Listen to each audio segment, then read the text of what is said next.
I do that too much. I did that for an entire week before. Okay, we're going live. Good, there's hope for me then. Yeah. Okay, good morning and welcome to the Joint Standing Committee on Energy, Utilities and Technology. My name is Seth Berry. I'm the House Chair, and I am joined by most of the rest of the committee. Others will be joining shortly for two public hearings, LD 1949, an act to amend the Caribou Utilities District Charter to include broadband services, and LD 1913, an act to review strategies for improving utility rate affordability and to provide utility relief. We'll follow that up later in the morning with a presentation by the Public Utilities Commission regarding power to fuel. And we look forward to hearing from members of the public, as we always do at our public hearings. But before we get into the public hearing phase, we do want to make sure committee members have an opportunity to introduce themselves. I'll begin with my co-chair, Senator Lawrence. Thank you very much. I'm Mark Lawrence, State Senator from Southern York County, representing the towns of Kittery, Elliott, South Berwick, York, and Ogunquit. Great. Senator Vitelli. Good morning. I'm Senator Eloise Vitelli. I represent District 23, which is all of Saginaw County and the town of Dresden in Lincoln County. And Representative Foster. Good morning. I'm Steve Foster, representing District 104, the towns of Dexter, Garland, Exeter, Stetson, and Charleston. Representative Kessler. Good morning. Chris Kessler, representing part of South Portland and a little smidgen of Cape Elizabeth. Representative Ziegler. Yes, I'm Representative Paige Ziegler from District 96 in Waldo County, the 7 towns that consist of Belmont, Liberty, Lincolnville, Montville, Morrow, Palermo, and Searsmont. And Representative Sachs. Good morning, everyone. My name is Melanie Sachs. I represent House District 48, which is Freeport and part of Pownell. Good morning. Fantastic. So again, my name is Seth Berry. I represent House District 55, which is Bowdoin, Bodenham, most of Richmond, and beautiful Swan Island on the Kennebec. We're joined as always by our committee clerk, Jason Ellerding, and our committee analyst, Lindsay Laxon. First up on the docket today, as I mentioned, is LD 1949. It's sponsored, I believe, by the Senate President. And do we have the Senate President with us? I am not seeing him here yet. Okay. So perhaps someone could reach out, and in the meantime, just a reminder that the committee asks members of the public to limit testimony to 3 minutes. Your written comments are welcome and strongly encouraged because they become part of the official record, and you can submit those at the testimony link at the bottom right-hand corner of the legislative website at any time. The hearing today is an opportunity for members of the public to weigh in favor of the proposed legislation, in opposition, and finally neither for nor against, but with comments you feel may be helpful to the committee in its consideration of the proposal. And we are streaming live on YouTube, so folks can view later. So once it is your turn to testify, you'll be brought into the visible panel of so-called panelists along with the committee. You'll be given an opportunity to speak for 3 minutes, and then the committee may ask you questions. So once you're with us, keep in mind that you are live and in front of our extensive worldwide audience. Senate President Jackson, welcome, and glad you're with us today as a former member of this committee, I might add, to present a bill entitled An Act to Amend the Caribou Utilities District Charter to include broadband services. And the floor is yours, Mr. President. Thank you very much, Representative Barry. You're absolutely right. I have an awful lot of payment to give to committees, and certainly looking forward to a time, hopefully very shortly, where I can do that in person for all of you. So appreciate your work. Representative Barry and Senator Lawrence, members of the Joint Standing Committee on Energy, Utilities, and Technology. My name is Troy Jackson. I have the honor of representing the good people of Northern Mercer County and Senate District 1, and the privilege of serving as President of the Maine Senate. I'm here today to present LD 1949, an act to amend the Caribou Utilities District Charter to include broadband services. As members of the committee are aware, access to high-speed, reliable internet in rural parts of the state is lacking and is holding families, small businesses, and communities back. Broadband isn't something that most Mainers can afford to go without, especially in these times. It's essential to accessing telehealth services, participating in online learning, running a successful business, and connecting with loved ones. This bill aims to close the internet gap in the community of Caribou. LD 1949 would grant the Caribou Utilities District the authority to build a network that will expand broadband services to the customers within the district through other providers. There are many folks in the potential service area who live in the last mile, locations where homeowners and businesses have struggled for years to get providers to offer internet service at a reasonable rate. The proposed legislation would empower consumers and providers by allowing the district to build a network that providers can plug into without charging customers in sparsely populated areas huge fees to build the necessary infrastructure to connect each individual household. This bill was brought to me by Hugh Kirkpatrick, the general manager of the Utilities District. Now, Hugh has spent years of work and research on how to make this charter amendment possible at the local level. He's made it clear that the district has many advantages as a broadband provider, an understanding of the needs of the service area, existing local infrastructure, including employee capacity and relationships with local vendors. The Caribou Utilities District status as a municipal entity would make them eligible for a broad range of grants available through Connect Me in the coming flood of federal infrastructure funding. This committee's support of this amendment will offer a practical, localized approach to expanding broadband access. The funding opportunities for this project already exist at the state and federal level, and I sincerely hope you'll support this bill to amend the Caribou Utilities Charter to include broadband services. It's an easy way for the Maine legislature to improve high-speed, reliable internet in a way that empowers both consumers and providers. And again, I'd just like to say, Hugh has worked on this a lot, and I think it is important. I've dealt with a number of places in the Caribou area that don't have great internet, and some of these places, for me, coming from a much more rural part of Worcester County, when I look at some of these places, I mean, they're within sight of the downtown of Caribou, but yet they still don't have good internet. One of the places I remember very well that I've worked with or tried to was Lou Willie's home on the Bowles Road, which is just outside of Caribou, heading towards Limestone. And I think they needed like $14,000 to string lines themselves to get the internet that they needed for, I think their grandchildren were staying there.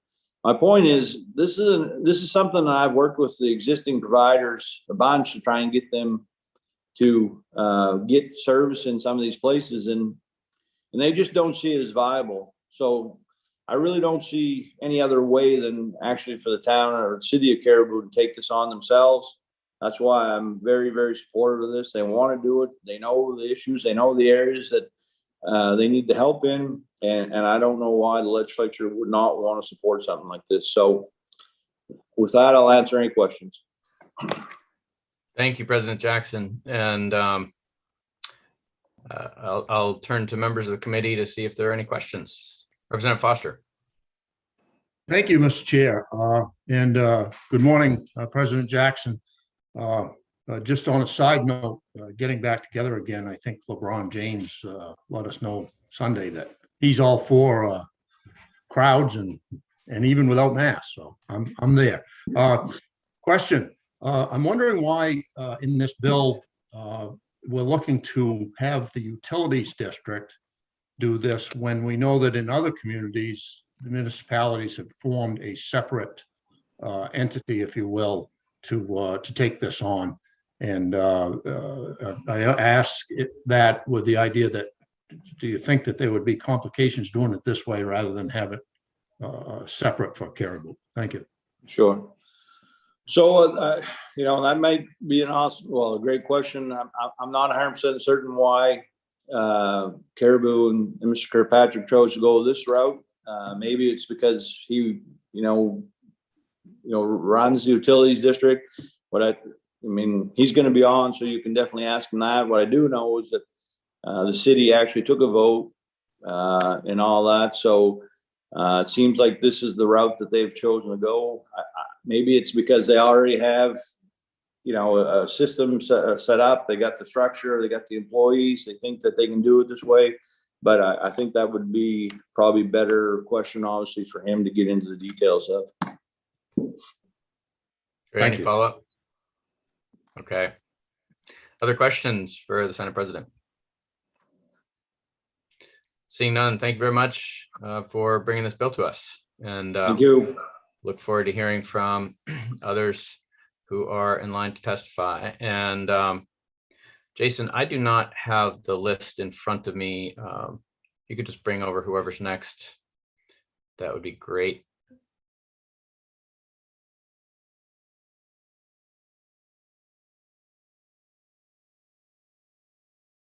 Jason, you there? Yes, we have Hugh Kirkpatrick. Hugh Kirkpatrick. Okay, great.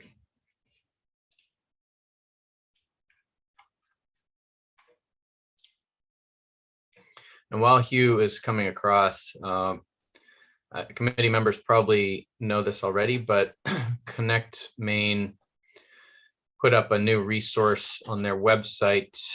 I believe it was late last week. And on the website under resources, there's a new page called districts, and that provides resources, as I understand it, to efforts much like the one contemplated by this legislation.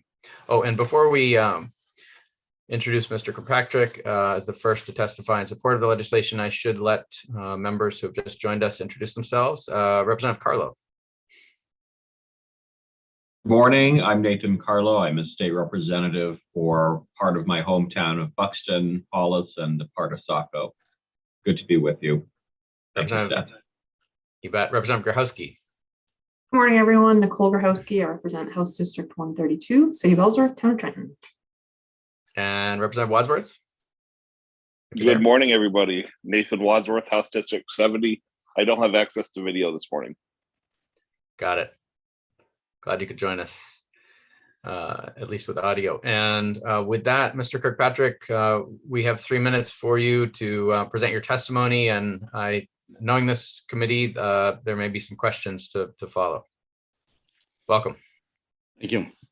Members of the Joint Standing Committee on Energy, Utilities, and Technology, my name is Hugh Kirkpatrick. I'm the General Manager of the Caribou Utilities District, and I'm here today to testify in support of LD 1949.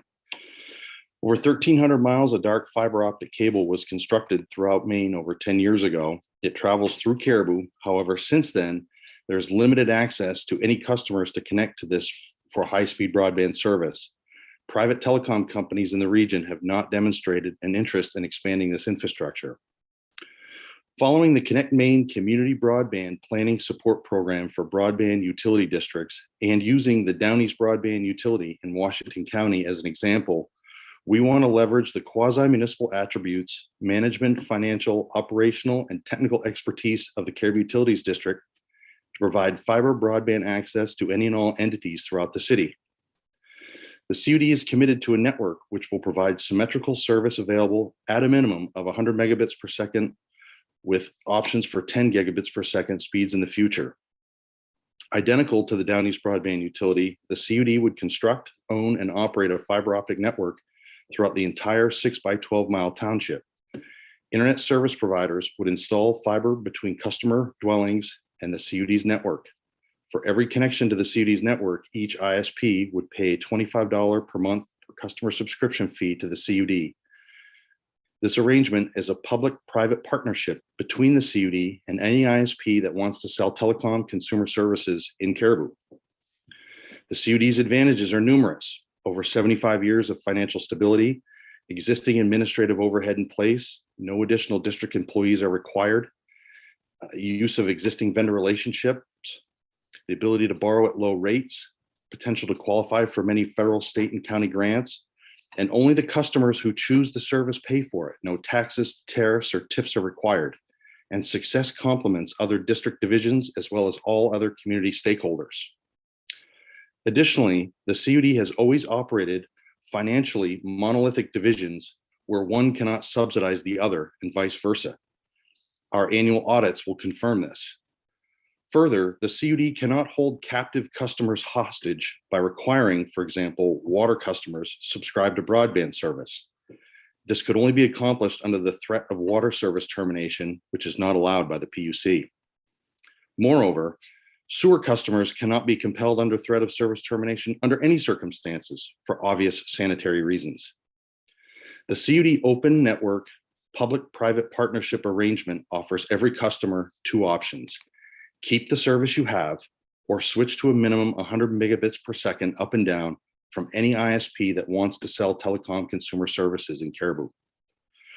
If the 130th Maine legislature approves LD 1949, they will be fulfilling the charge of the Connect Maine Authority for a community which has chosen this operational structure in order to expand broadband service availability throughout the city of Caribou and possibly the region. Thank you. Thank you, Mr. Kirkpatrick. And questions from the committee? Representative Foster. Thank you, Mr. Chair. Thank you, Mr. Kirkpatrick, for your testimony. I'm not sure if you heard my question of President Jackson, but I'll ask you the same thing. I'm not sure, maybe you know of any other utility district, sewer and water, that has also taken on the responsibility of broadband in managing a broadband system in their community, but I think this would be the first in the state of Maine, as far as I know. But I'm wondering, do you see any complications with that? And is it something that was looked at? And if not, is it something that, should it be necessary, would Caribou be willing to put together a separate entity to do this? Thank you. Well, that is something that was looked at in leading up 2 years ago when I originally presented this to my board as the best option to bring broadband service throughout the community. And we saw it as a way to do it without having to create another entity. In other words, we have as I mentioned in my testimony, the management, financial, operational, and technical expertise already in-house without having to go and create something new, which is essentially what they did do down in Washington County, that we've used their open network arrangement as a model. But the benefit we have is we've got the administrative overhead in place, that we don't have to go find new offices, find somebody else to send bills, find somebody else to manage the construction of the network, find somebody else to manage the operations. We can do that right in-house. Any follow-up, Representative Foster? Yes, thank you, Mr. Chair. So in Washington County, the Down East broadband, that is not included as part of a utility district, as I understand it, or am I wrong there? Thank you. No, what they did is the two townships created a separate entity, a broadband utility in of itself, and they let's call it pulled people away from their day jobs, and they operate it that way, which works for them. We saw this as an opportunity to, we've already got a utility district. We already know how to construct, operate, and maintain utility infrastructure. This is really no different. So we feel that's a huge advantage. One final, if I might, Mr. Chair. So, Mr. Kirkpatrick, I don't see that the PUC is available. They may be today, but I'm wondering, did you folks consult with the PUC in putting this together? Thank you. We didn't. I guess I sort of anticipated they may chime in at some point in this process, but we currently operate with two divisions of water and wastewater, and one is overseen by the PUC and the other one is not. So adding a third division that is not overseen by the PUC, like I mentioned in my testimony, we're used to keeping those different divisions financially separate, and we would just continue to do so. Great, thank you. Representative Sachs. Thank you, Mr. Chair. Good morning, Mr. Kirkpatrick. Thank you for being here this morning. Representative Foster answered some of my questions, but I wondered if President Jackson, Mr. Kirkpatrick referenced that there had been a vote already on this within your community. Can you elaborate on that? Yeah, so the last fall, we asked the Caribou City Council for two separate items. We asked them to lend the project, and I refer to it as the project. There's a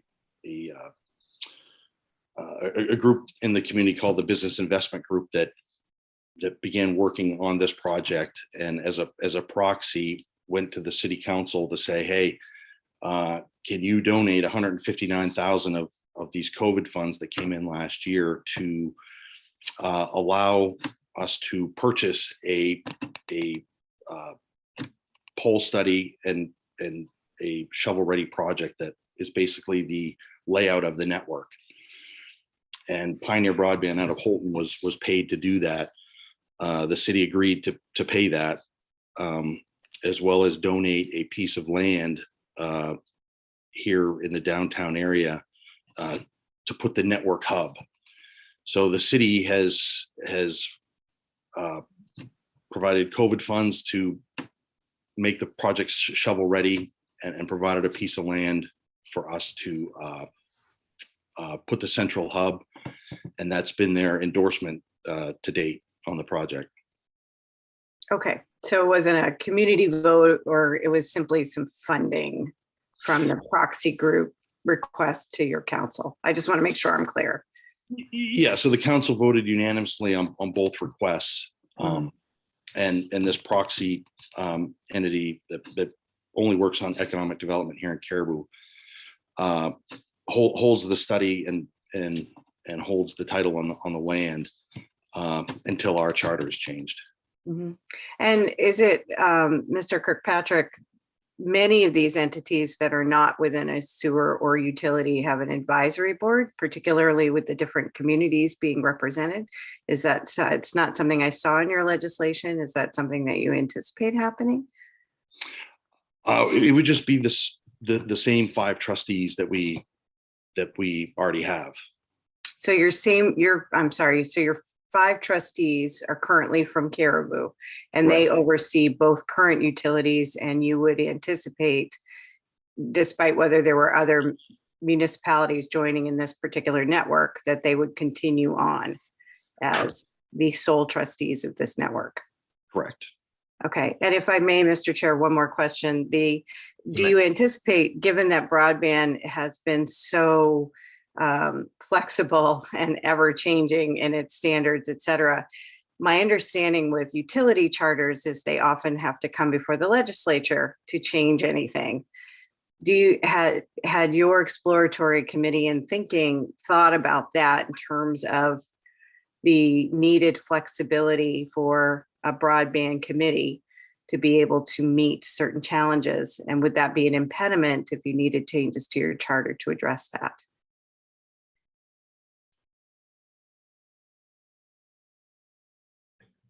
Speaking of broadband, perhaps Mr. Harry is. I'm sorry, was that question for me? Yes, it was. I'm sorry.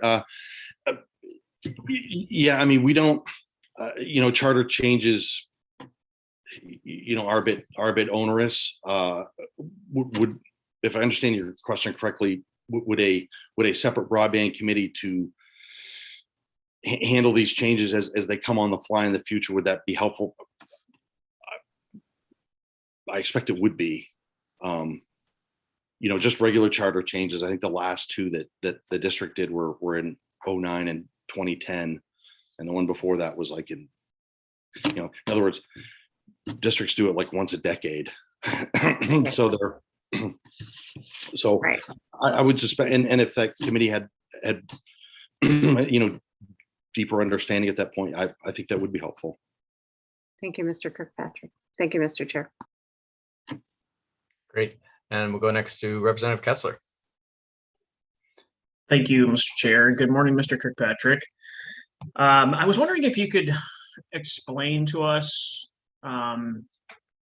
just briefly how we got here. Who are the current internet service providers in the area? And could you just briefly describe the efforts to try to expand, but where or what your experience has been with interacting with those internet service providers? Well, there's a website called Broadband Now that claims that there are 12 separate entities in Caribou that do provide internet service. And they are mostly for either the compact area of the town or kind of on the main DOT routes in between the towns. So say Fort Road, Limestone Road, Van Buren Road. But once you get off on the side roads in the country, the service falls off quite quickly. For example, one of my trustees, I believe he provided testimony. In his opinion, the service that he has available to him, he considers himself unserved. So you can go to these companies, like Troy Jackson mentioned, a current city councilor here in Caribou, who probably only lives 2 or 3 minutes from the downtown, went to one of these private telecom companies and said, okay, well, what do we need to get service out to my house? And it was an astronomical number, like $14,000, which just isn't something that most people can afford. And the idea behind this project is we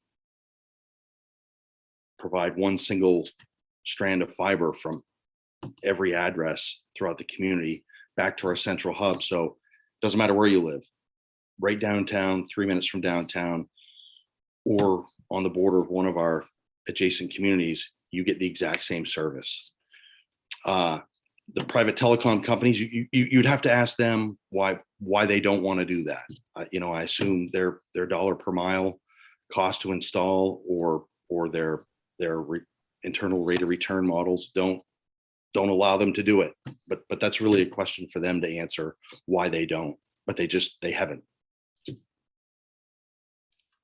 Thank you. Mr. Kirkpatrick, I warned you that this committee has many questions. I do have one of my own, and I just want to offer this this sort of big picture overview of my understanding of what it is you're trying to do, and just ask if you agree that this is the case. So presently, main law in Title 30A, Section 2203, allows interlocal agreements. It allows broadband services to be provided. Main statute allows the formation of broadband utility districts, and I referred to information that's on the Connect Maine website that supports that. Currently, the PUC does not regulate the provision of broadband services. That's another sort of general observation I'm going to ask you to agree or disagree with. And finally, what you're proposing to do, what you're bringing here, is simply amendment to your own private and special law to amend your own charter to reflect the will of the people in Caribou. Is that correct? Yes. Great, thank you. Any other questions from the committee? All right, seeing none, we really appreciate your joining us, and you're welcome to continue to listen as an attendee. The clerk will beam you back over. Thank you. And we will go next to the next witness. Jason, who do you have for us? We have Tim McAfee. It looks like there's two in there, so it'd be helpful if the one would raise their hand. Could the real Tim McAfee please raise his or her hand?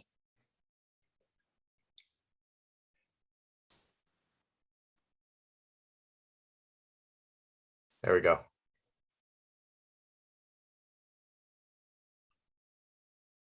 He should be on his way. Okay.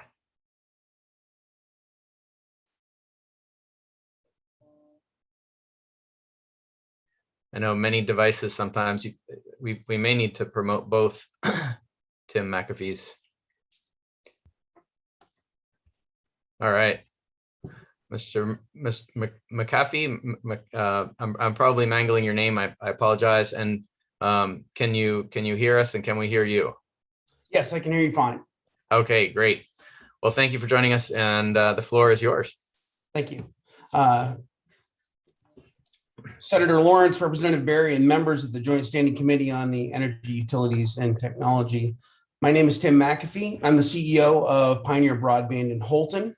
I'm here today to speak in support of LD 1949. Whether we like it or not, broadband is rapidly becoming a utility. More and more communities are banding together to find a solution for the inadequate broadband services that they've been paying for years. The pandemic has shown us that we require more out of our telecommunications infrastructure.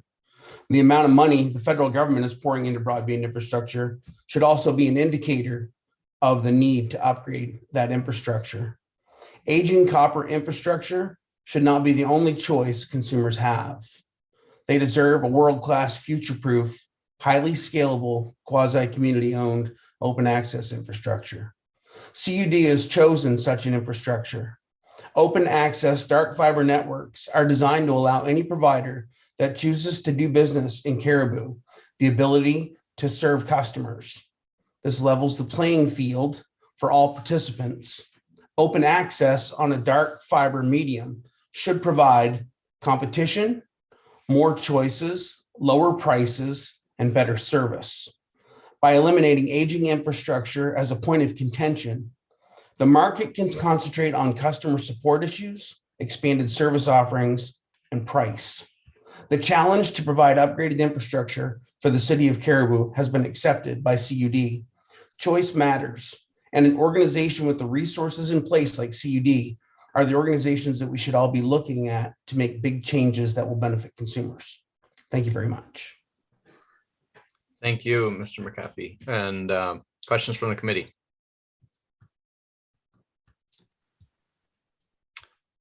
Okay, well, we made it easy for you. Thanks very much for joining us. Thank you. Okay, And- we have Ben Lucas. Great.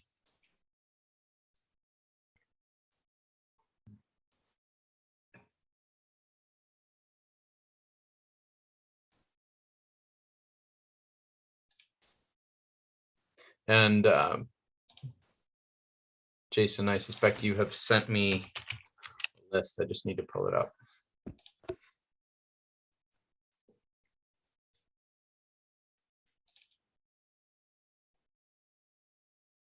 Good There it morning. is. Good morning, Mr. Lucas. I apologize. Just give me one moment here. Yep.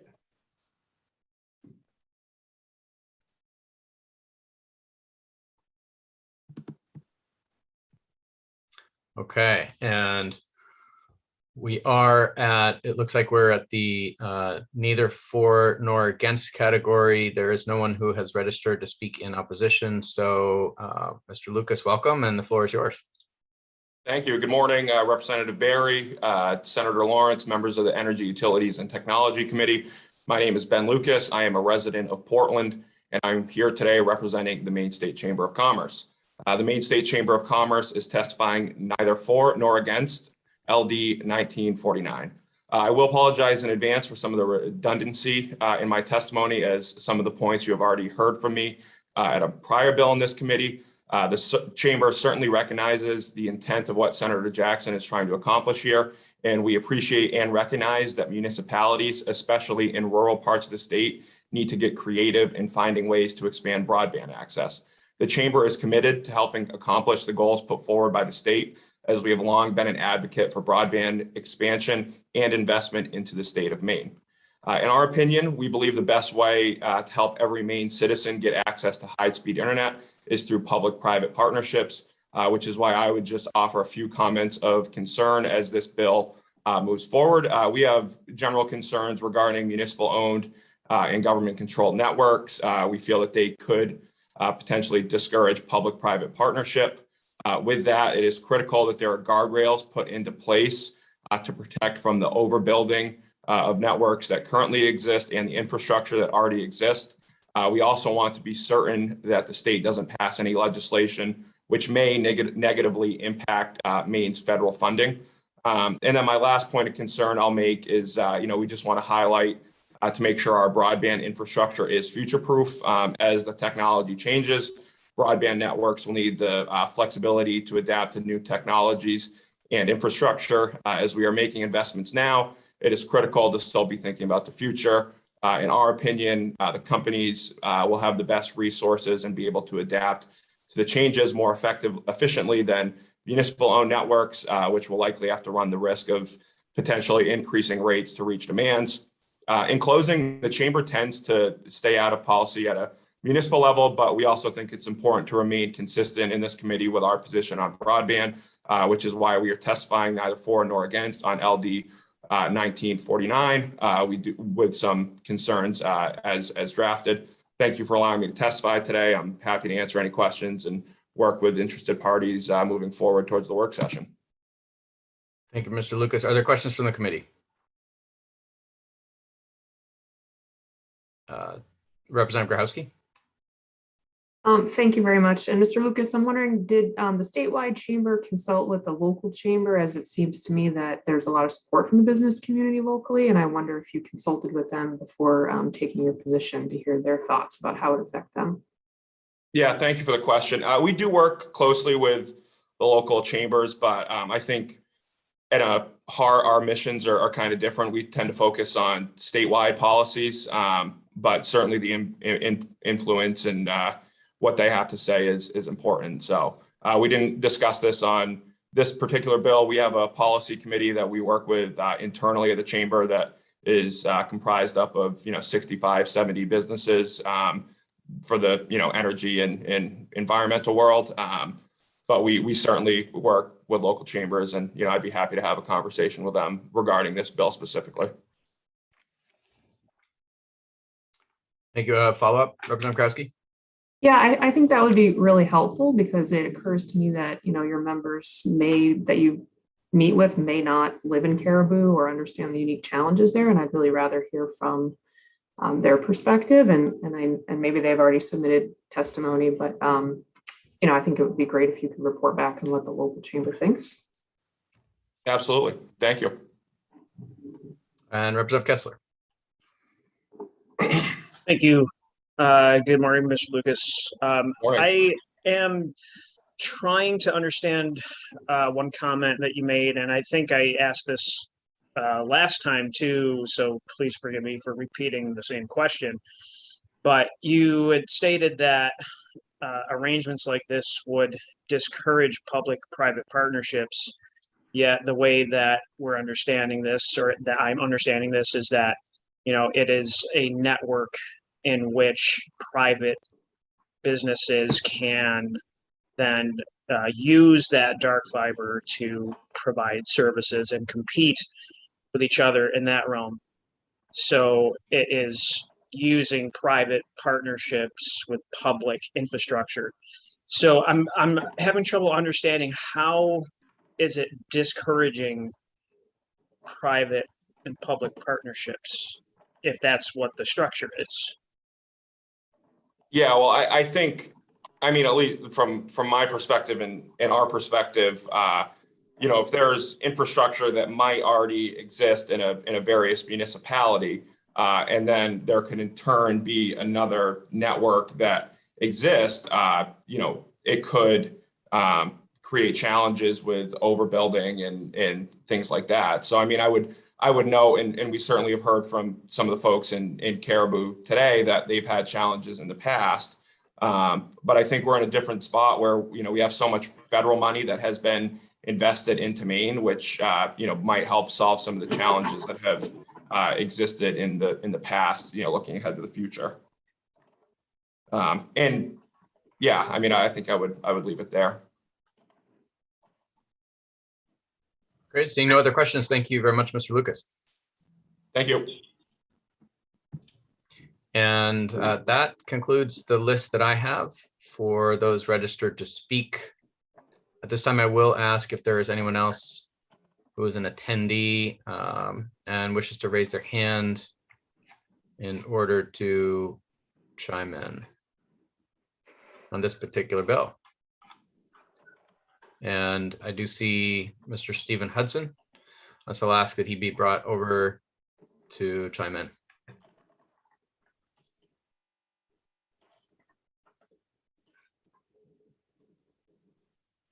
And welcome, Mr. Hudson. Thank you very much, Mr. Chairman. First of all, I want to apologize to the committee about the tardiness of my testimony going in. It is online, and I tried to communicate with the committee clerk and the committee analyst to let them know that my testimony, unfortunately, was coming in late as I was, and for that I apologize. Good morning, Representative Barry, and members of the Committee on Energy, Utilities, and Technology. I am Stephen Hudson. I'm an attorney with Party Flaherty, and I'm here today on behalf of the Telecommunications Association of Maine. I'm going to deviate from my prepared remarks because even though we are technically testifying in opposition to LD 1949, I think we're very pleased with what we've heard today from the proponents of this legislation regarding their intent not to their intent to promote public-private partnerships, which we certainly agree with. We think in this case, though, using a existing municipal water and sewer district to go into telecommunications is probably not the best avenue. We would suggest, and perhaps they have already done this, I don't know, that they look at soliciting folks to provide those services who may already have expertise in installing, operating, and maintaining such networks to serve their purposes. We think that would be a better model of a public-private partnership. We would also indicate, as the chair has reminded the committee, there are opportunities outside of it using a sewer and water district for municipalities to pursue broadband utilities. We were very pleased to see the involvement with Pioneer Broadband, a private company, as part of this effort. We do think that a standalone district is a better approach. As we've said before, we think this is a pretty significant change to the charter. And it's not clear to me whether, even though there was at least one vote to provide some funding by the town council, whether there has been a vote by district ratepayers, which in many cases, when we've had much less significant changes to utility district charters, there have typically been votes like that. Just to forestall questions, we're not aware of any current or former, any current TAM member being approached with regard to serving Caribou with regard to expanded broadband. And we'd certainly look forward to engaging in a conversation with those folks and with anyone who seeks to expand access to broadband in Maine. I'd be happy to take any questions now or at the work session. Thank you, Mr. Hudson. Representative Grabowski. Thank you, Mr. Chair. Mr. Hudson, can you just remind me which TAM members install or in the fiber business, and maybe even in the fiber business in that region? I'll have to look at that specifically. I'm not aware that there's any current 10 members serving that region currently, but I need to go back. I'll go back and confirm that. There are several members that do provide that service elsewhere in Maine, and I'll get you their names. Thank you. Mr. Hudson, as a follow-up to that, the vision here, as I understand it, is for the utility district to own the fiber network and then to make that fiber capacity available to any private business that wishes to utilize it to deliver services. Is that something that other TAM members could potentially participate in if they chose to do it? Mr. Chairman, I'm not aware of all of the ways in which TAM members serve the communities. I know that typically they own the ones that do own their networks. There may be some that are already connected to dark fiber networks. I'll look into that as well and get back to you on that. Great, thanks. And seeing no other questions, we thank you for joining us and look forward to your follow-up information. I can send that to our clerk. That concludes the testimony on LD 1949. And thanks everyone for joining us for that public hearing. At this time, I want to turn to the sponsor and just ask if she's ready to go, or would you prefer, Senator Vitelli, for the next bill, to have a quick break before we jump right in? And I can tell you that we have, let's see, looks like about 10 folks signed up to testify. Thank you, Mr. Chair. I'm ready to do either. I can proceed now, or I can allow the committee as a whole to take a break. All right. It is going to take us past our usual break time, but if folks are generally okay with it, I'm going to suggest that we just proceed. Okay, seeing no objection, we will dive right into the public hearing on LD 1913, sponsored by Senator Vitelli. And without further ado, welcome Senator Vitelli, and the chair is pleased to acknowledge you to present your bill. Well, thank you, Chair Barry, Representative Barry, Senator Lawrence, if you're still here, and fellow members of the Energy, Utility, and Technology Committee. My name is Eloise Vitelli, and I represent Senate District 23, which again includes all of Saginaw County and the town of Dresden and Lincoln County. I'm before you today to introduce LD 1913, an act to review strategies for improving utility rate affordability and to provide utility relief. We've seen it in the news, heard it from our constituents, and experienced it ourselves. Increasing electricity rates are causing immense hardship for many Mainers and Maine small businesses. And as usual, working Mainers and their families struggling to make ends meet, and Mainers living on fixed incomes, like our seniors, are the most vulnerable. When people in our community are facing the stressful choice of paying their electric bill or paying for other essentials, be it blood pressure medication or a new winter coat for a growing kid, we as leaders in Augusta must act. And while there are programs like LIAP designed to provide relief, this winter is showing us that much more needs to be done. As this committee knows well, Maine's energy landscape is changing to become more modern, more reliable, and more independent. But in the meantime, we're still subject to the whims of national and international markets. And as the natural gas prices have demonstrated this year, as we work to build better energy infrastructure, it's our responsibility as legislators to keep the well-being of Maine's people as our top priority. To that end, this bill aims to provide immediate and tangible assistance to Mainers who are struggling now, while giving us the tools to plan for energy affordability in the future. This bill has two main parts. One part consists of a relief program to be created by the Public Utilities Commission, which would provide financial assistance with electric utilities to Mainers in need. The PUC is well positioned to consider what relief is needed, given its experience with LIAP and ongoing rulemaking. And I'm grateful to the PUC that they're undertaking that rulemaking, and this legislation is not intended to replace or slow that effort. This bill directs the PUC to structure the program so that it can also help participants address late fees and arrearages with their electric bill in order to assist the members of our community who are struggling now. The PUC and Efficiency Maine must then work together to educate the public and utilities about this and other relief programs. The second part of this bill is designed to prevent another instance like this year, where with little notice, standard offer electric rates almost doubled.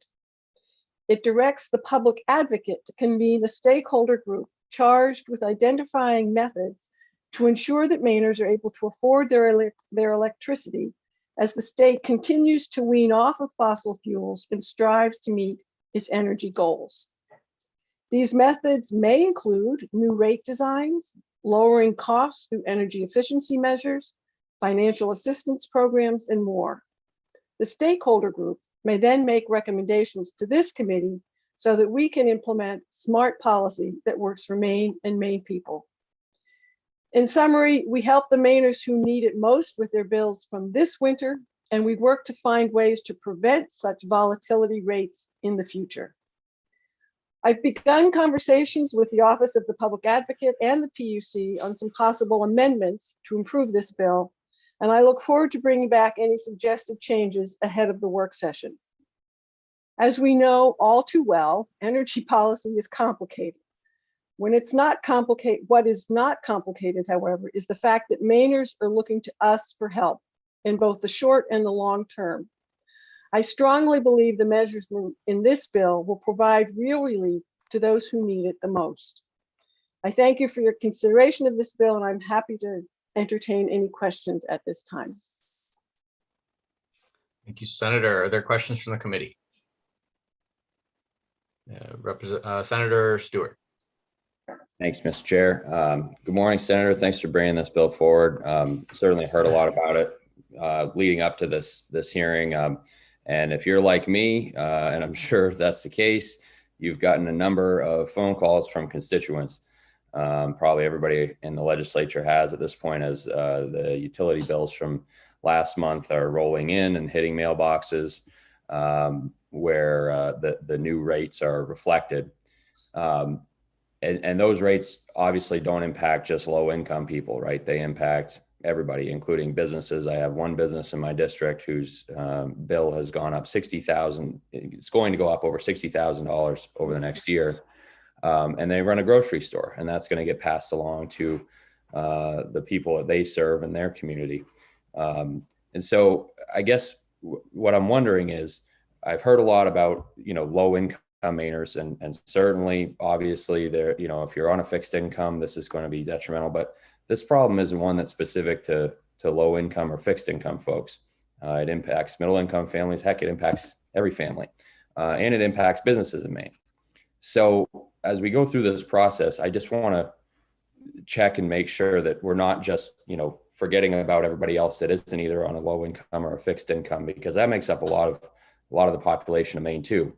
And they're hurting as well because of the recent changes. So has there been any sort of conversation with you and other stakeholders, maybe the public advocate, and if you want to, defer to them, that's fine too.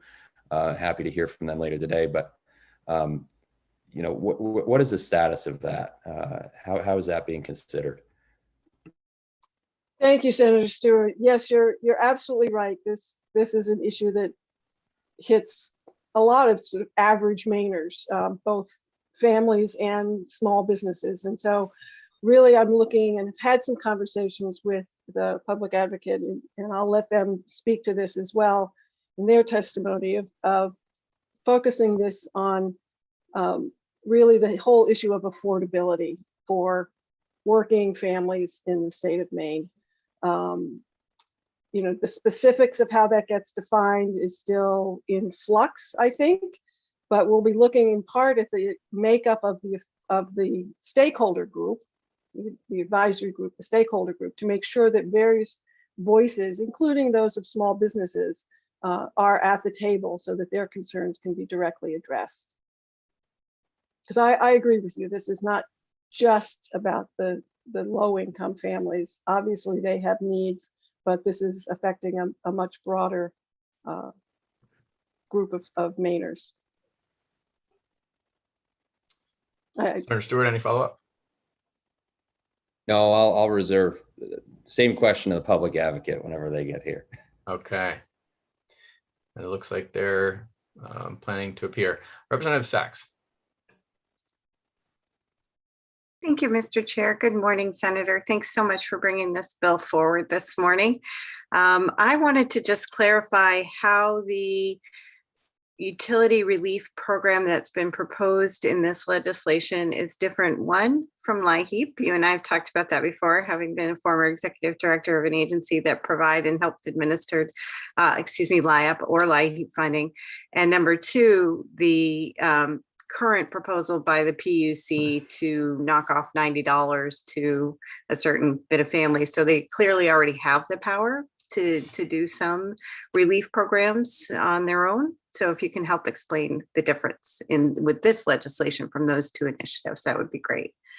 Yes, thank you, Representative Sachs. And as I said in my testimony, this bill is not intended to undermine or replace, but rather to build on the work of the LIHEAP program itself. To Senator Stewart's point, perhaps to look beyond the low income. I believe the LIHEAP program is currently, or the rules are considering targeting folks at 150% of poverty. So really looking to make sure that those relief programs are reaching the people who need the help. Whether that's within the framework, hopefully building on the framework that LIHEAP and LIHEAP offer, but again, taking a broader look perhaps to make sure that it's reaching those who need help this winter, particularly, and into the future.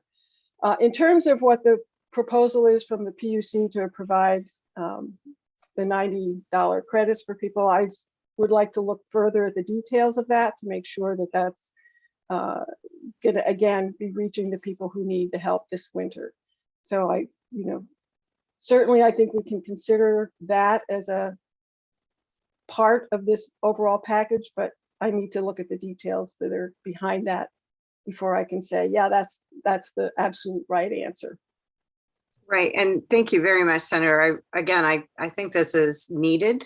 I, like Senator Stewart, have heard many times from my constituents about the impact from all income levels. So clearly something needs to be done on a long-term systemic. I'm interested to see what the public advocate says about the abilities to find any long-term solutions around this, but also how are the mechanisms proposed in this different or going to build on. And so I'll appreciate seeing those. Thanks so much.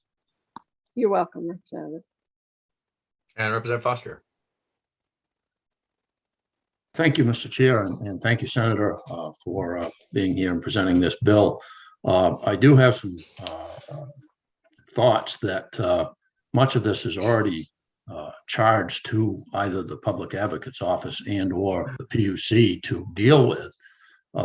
And I think, as has been mentioned, in some ways they are looking at this issue.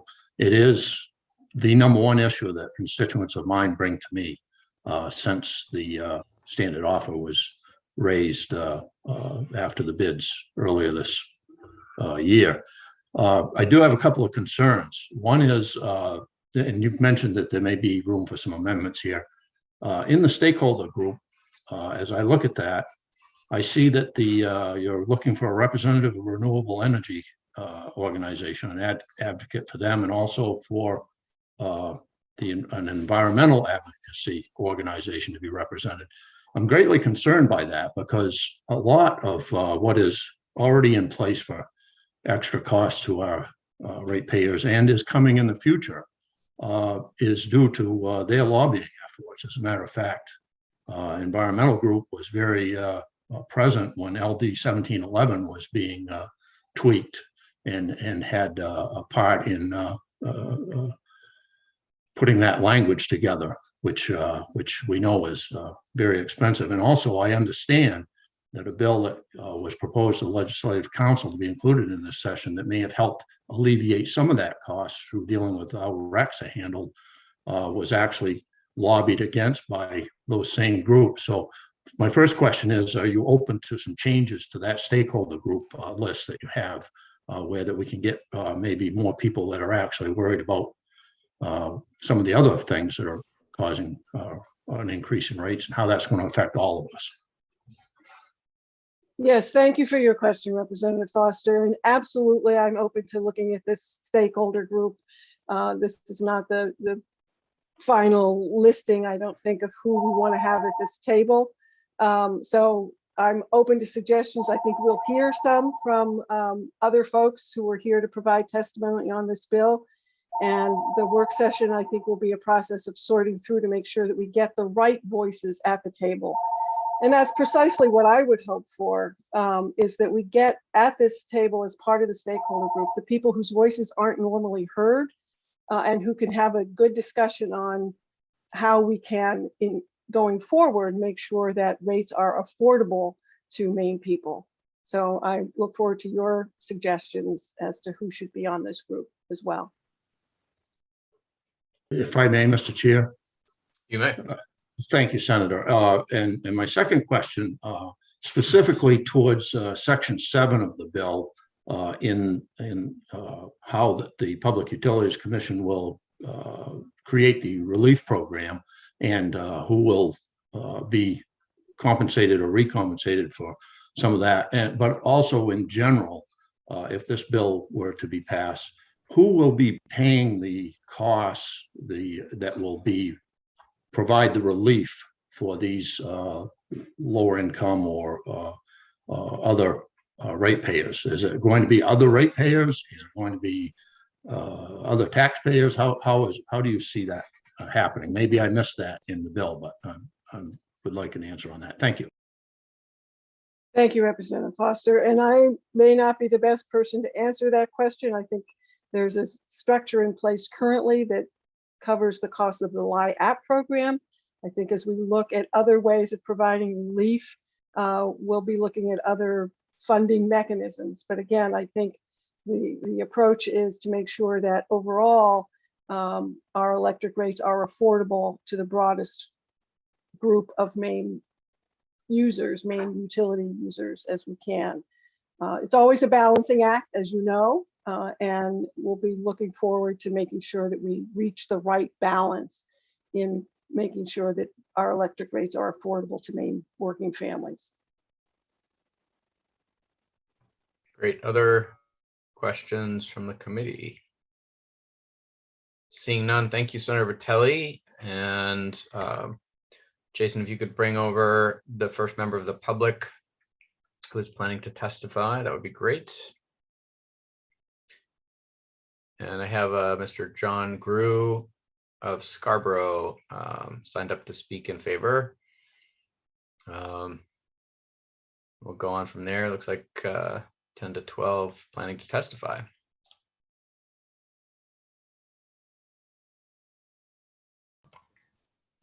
Mr. Good Grew. morning. Can you Welcome. hear me and see me? We can. Go ahead. Thank you. My name is John Grew. I'm testifying today as a citizen from Scarborough and as a constituent of Senator Brenner. I have great interest in environmental issues, especially climate change. I support LD 1913, and as I understand the second portion of the bill, which deals with the stakeholder group, its ultimate goal is to help citizens convert to electric utility use, especially for heating and cooling their homes, as the state seeks to meet its goals for renewable energy. In 2020, my wife and I built a new home in Scarborough, which was designed to maximize energy efficiency and use of renewable energy through a solar panel installation. We have an electric heat pump for heating and cooling, and also a heat pump for water heating. So we're trying to maximize our electric energy use and take advantage of our solar panels. We did, at the recommendation of the contractor, install a high efficiency natural gas heat source for cold temperatures as a supplemental unit. As you may know, heat pumps tend to work less efficiency at temperatures, in our case, below 32 degrees.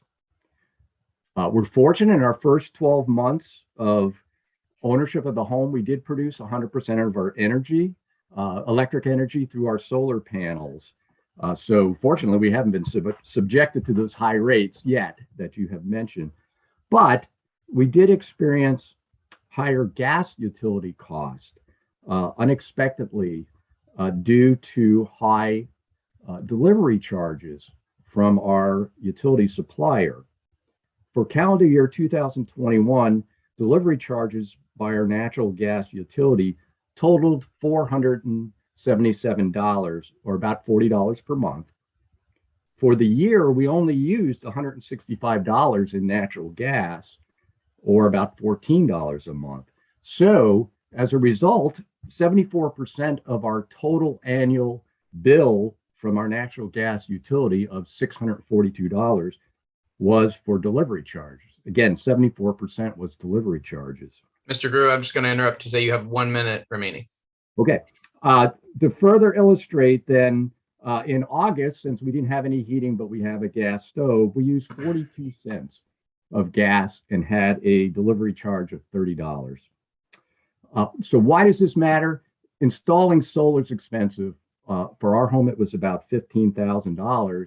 And if the state's to meet its goal of converting to renewable energy, it needs to provide incentives for citizens to make these investments and reduce their operating cost. I believe that addressing this issue of high delivery service charges would fit under the role of the stakeholder group. But the way the legislation is currently written, it only deals with electricity cost. And so I have submitted with my testimony a suggested change where perhaps the scope could be for all utility costs so that it could address this issue I brought to your attention.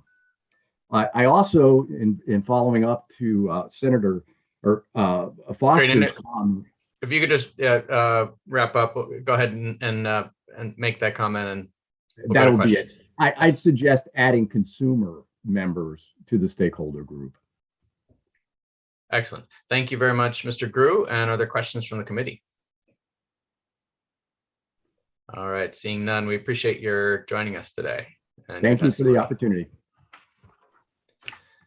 Next up to testify also in support, we have Melissa Winnie from the Governor's Energy Office.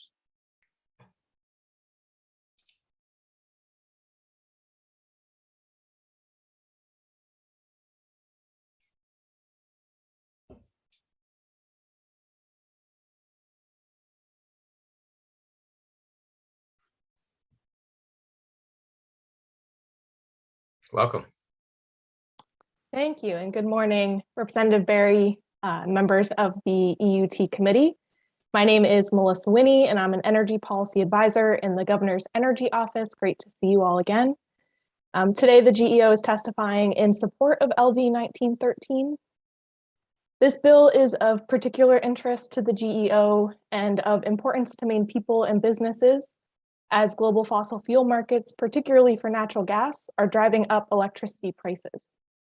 In recognition of these increased energy costs resulting from fossil fuel price increases, last week, as was noted, the GEO and OPA submitted a proposal to the Maine PUC to deliver a one-time utility bill credit of $90 for low-income Maine households. Additionally, at the start of the heating season in November 2021, we released an updated heating resource guide to help Maine people and families take action to save money, improve their home's heating efficiency, and find financial assistance if needed. And I've linked resources in my written testimony if you'd like to learn more about those two efforts. The state and New England region have policies in place that aim to lessen our dependence on fossil fuels by investing in clean energy resources. And we should continue this not only to meet our climate objectives, but to reduce these long-term energy costs. We recognize, though, that as this transition moves forward and we continue to be reliant on fossil fuels and global volatile energy markets, efforts to examine ways to mitigate these impacts may be helpful. The GEO is supportive of establishing this stakeholder engagement through the OPA to address concerns and electricity cost considerations for low-income Maine people. The GEO would like to ensure that these efforts are not duplicative and allow for the intended outcome of addressing electricity costs for vulnerable Maine people and businesses. We would like to see changes to the current language that ensures GEO engagement in any proposed stakeholder effort, given our ongoing commitment to this work. And we look forward to working with the bill sponsor and the Office of the Public Advocate on any further refinements to this proposal and to make sure that we are engaged and involved in any future efforts. So thank you for your consideration. Happy to take any questions. Thank you, Ms. Winnie. Questions from the committee?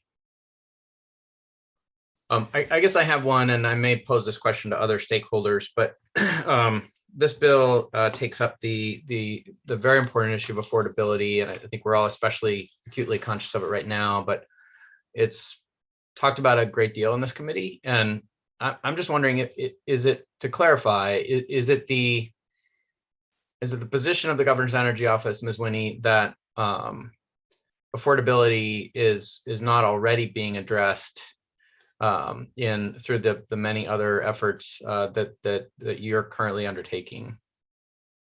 Yeah, thank you for the question, Representative. As I noted, we want to make sure that this effort isn't duplicative, and affordability is really cross-cutting across a number of different initiatives, both that are kind of being led through our office as well as through dockets at the PUC, through efforts at OPA and Efficiency Maine Trust. To Senator Vitelli's point, if this establishes something that's a little bit more longer term, longer lasting, maybe that is a benefit of having an established stakeholder group that can kind of continue meeting in a long-term basis. But to your question, affordability is really included in, I think, at this point, probably every effort that we're engaged in and leading. Thank you. And just as a follow-up, since the Governor's Energy Office is so important in spearheading the work of the Climate Council and the roadmap work around decarbonization, can you just remind us, Ms. Winnie, is there currently a very clear financial picture of how we make that shift without further sort of overall spend on energy? I am aware of the proposal written in the 2019 book by Dr. Richard Silkman, but I was just wondering if you could remind us if there are other roadmaps that also kind of show the flow of energy spending by Maine consumers and map out an affordable transition in that way. Yeah, thank you for the question. So, as you're aware, we do have extensive modeling that was done as a component of the Maine Climate Council work. And that is looking at, what the electricity load and energy system as a whole, but what the electricity kind of demand will look like as we pursue beneficial electrification in order to meet our greenhouse gas emission reduction. So that was the framing of that modeling that was done. Additionally, the RPS study that was conducted by the Energy Office does include some cost analysis of different scenarios for meeting our renewable portfolio standard. And so, those two, I think, are really the most detailed, kind of more technical analysis around energy modeling that do include some cost considerations. I'd be happy to follow up with more information about kind of what we're looking at in terms of potential next steps and additional kind of on that technical analysis side of planning, which I think is what you're referring to. Yeah, that would be very helpful. Thank you. Great. Other questions from the committee? Representative Foster. Thank you, Mr. Chair. Thank you, Ms. Winnie, for being here.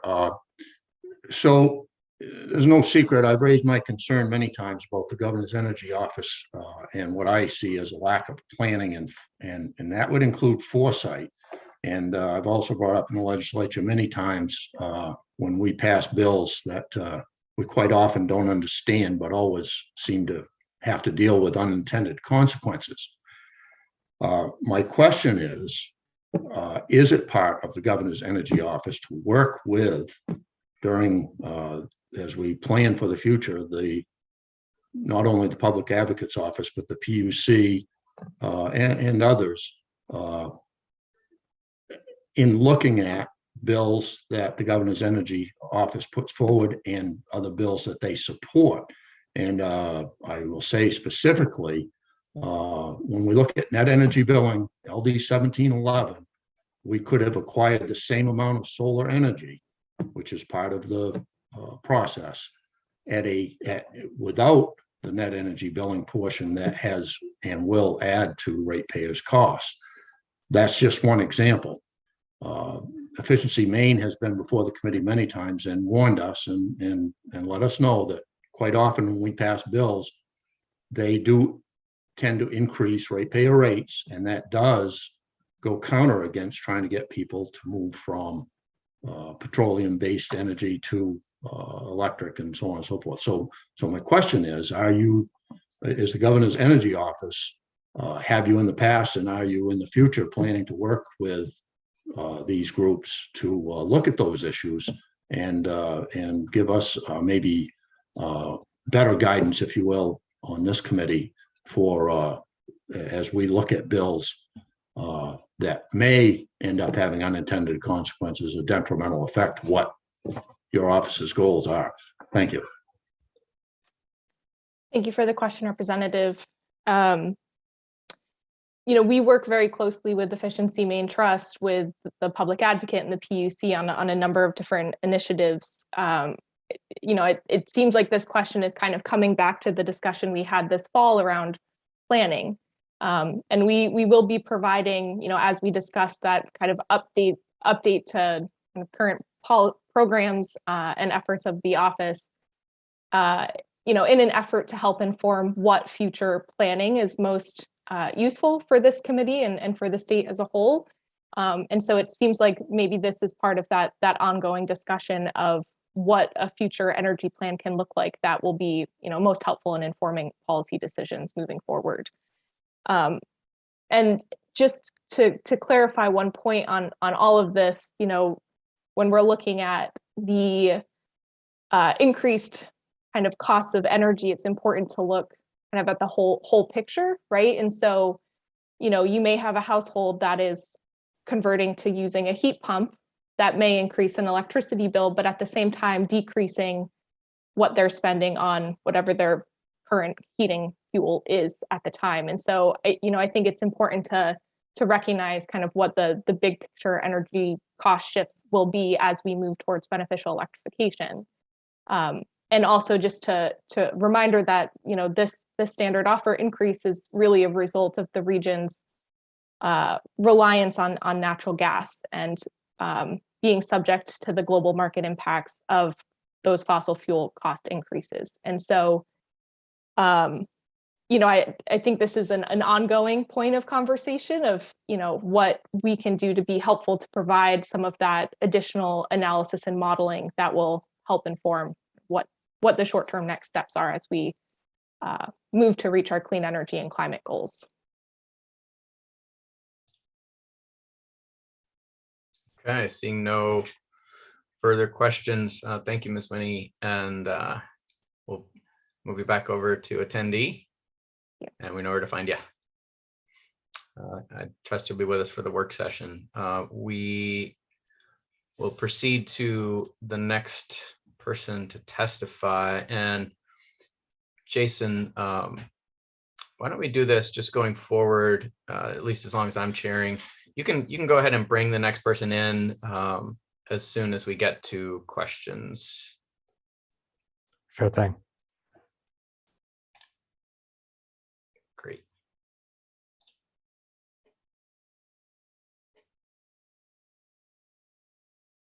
That'll speed us up a little bit. And Mr. Howe, welcome. Good morning. It's always disconcerting when you switch us over to panelists. We oh my God, we've lost everything. Not the case. Good morning. My name is Robert Howe. I'm a resident of the town of Brunswick, Maine. I'm a principal in Howe, Cahill and Company. We represent Constellation Energy, which is a large company that serves the electric industry in many capacities across the country, but in Maine serves as a competitive electric provider. As you no doubt know, Maine's electric industry was restructured effective 22 years ago, causing the T&D utilities to have to divest their generation facilities so as to bring about a competitive market in the generation and sale of electricity. And Constellation Energy has been a part of that competitive market for some time. My client supports the legislation, thinks that given the recent substantial increases in the cost of electricity, it makes perfect sense for the state of Maine and the legislature to examine the causes and possible efforts to ameliorate those increases and their impact on ratepayers. As we look at the legislation, there's one substantial part of the electric industry that's not represented at the table, and that's the entities that supply the electricity.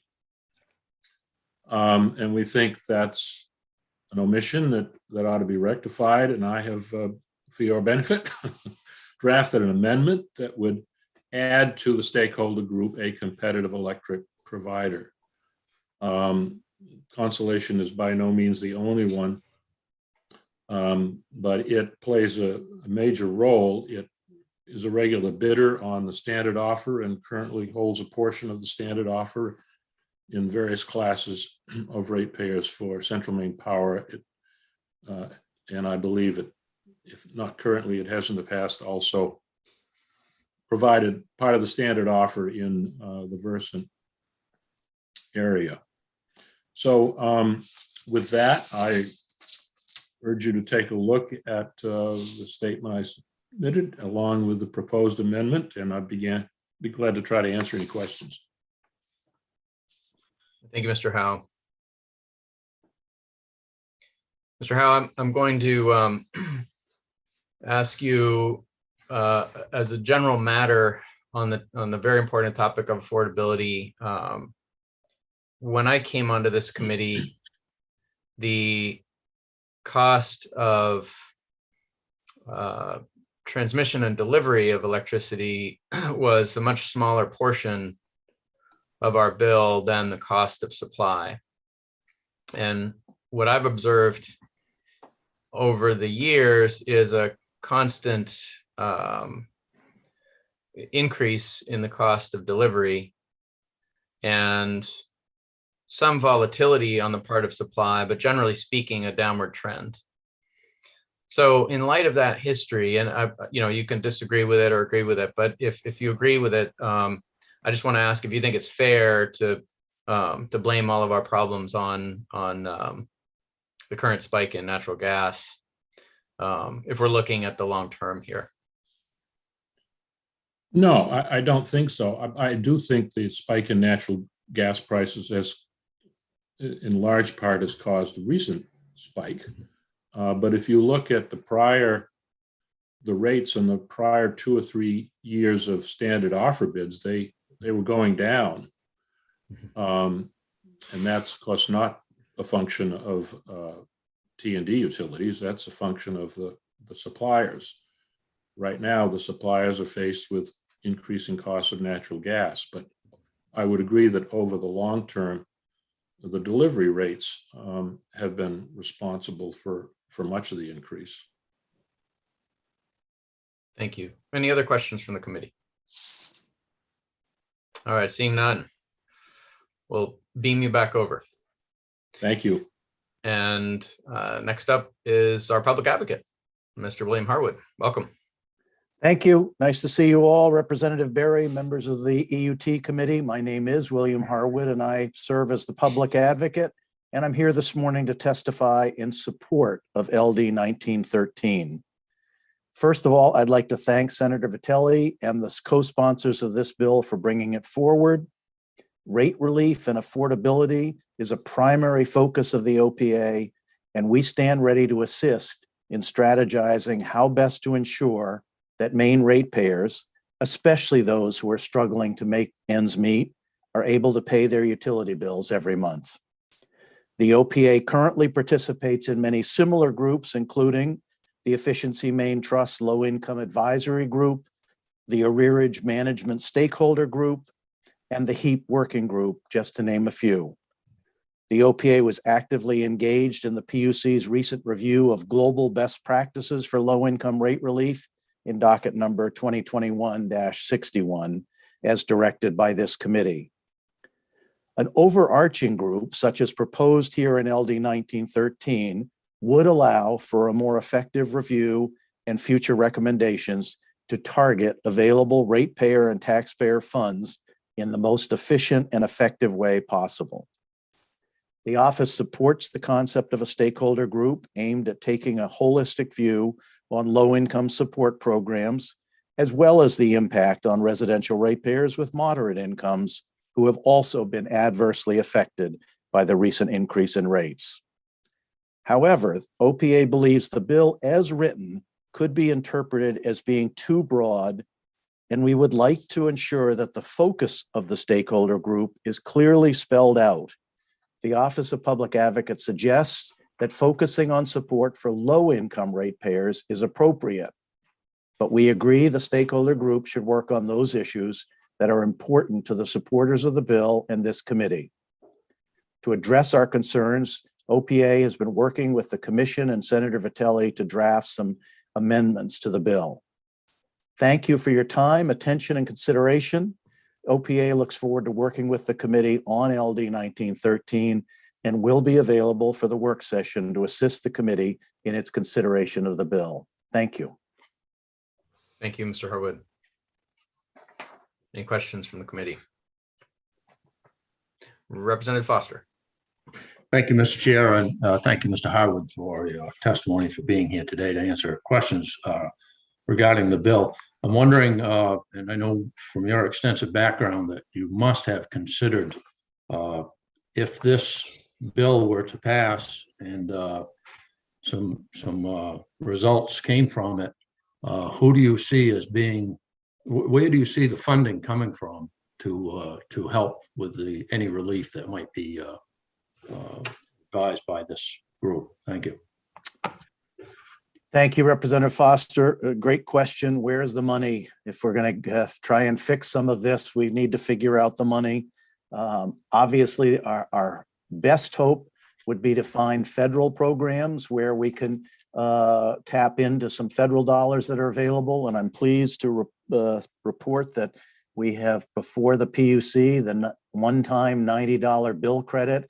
With great help from the Maine Housing Authority, we were able to find some additional federal funds that will pay the approximately $8 million for that program. So that's a good example. Obviously, there's a potential for some state funds to be available, and finally, funds from other ratepayers. We understand the reluctance to use other ratepayer funding for supporting those who are less able to pay.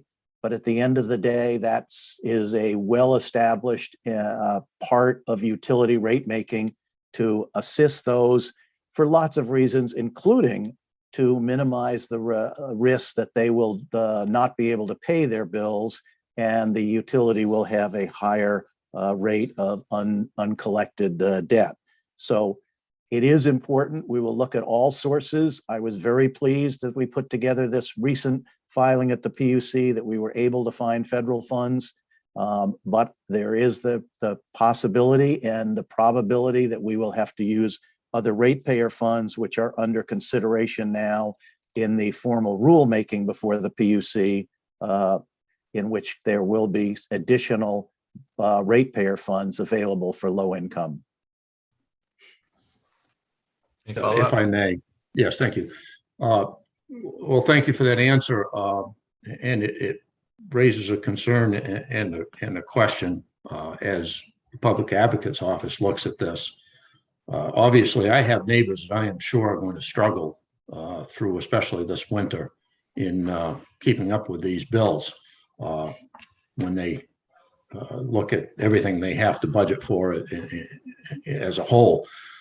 I think that I also probably have neighbors that can get by, but if they are asked to pay more to help out with programs such as this, or for instance, if the local grocery store is asked to pay more and then is not able to stay in business, that those unintended consequences, that snowball effect, could be very detrimental, especially in poorer parts of the state.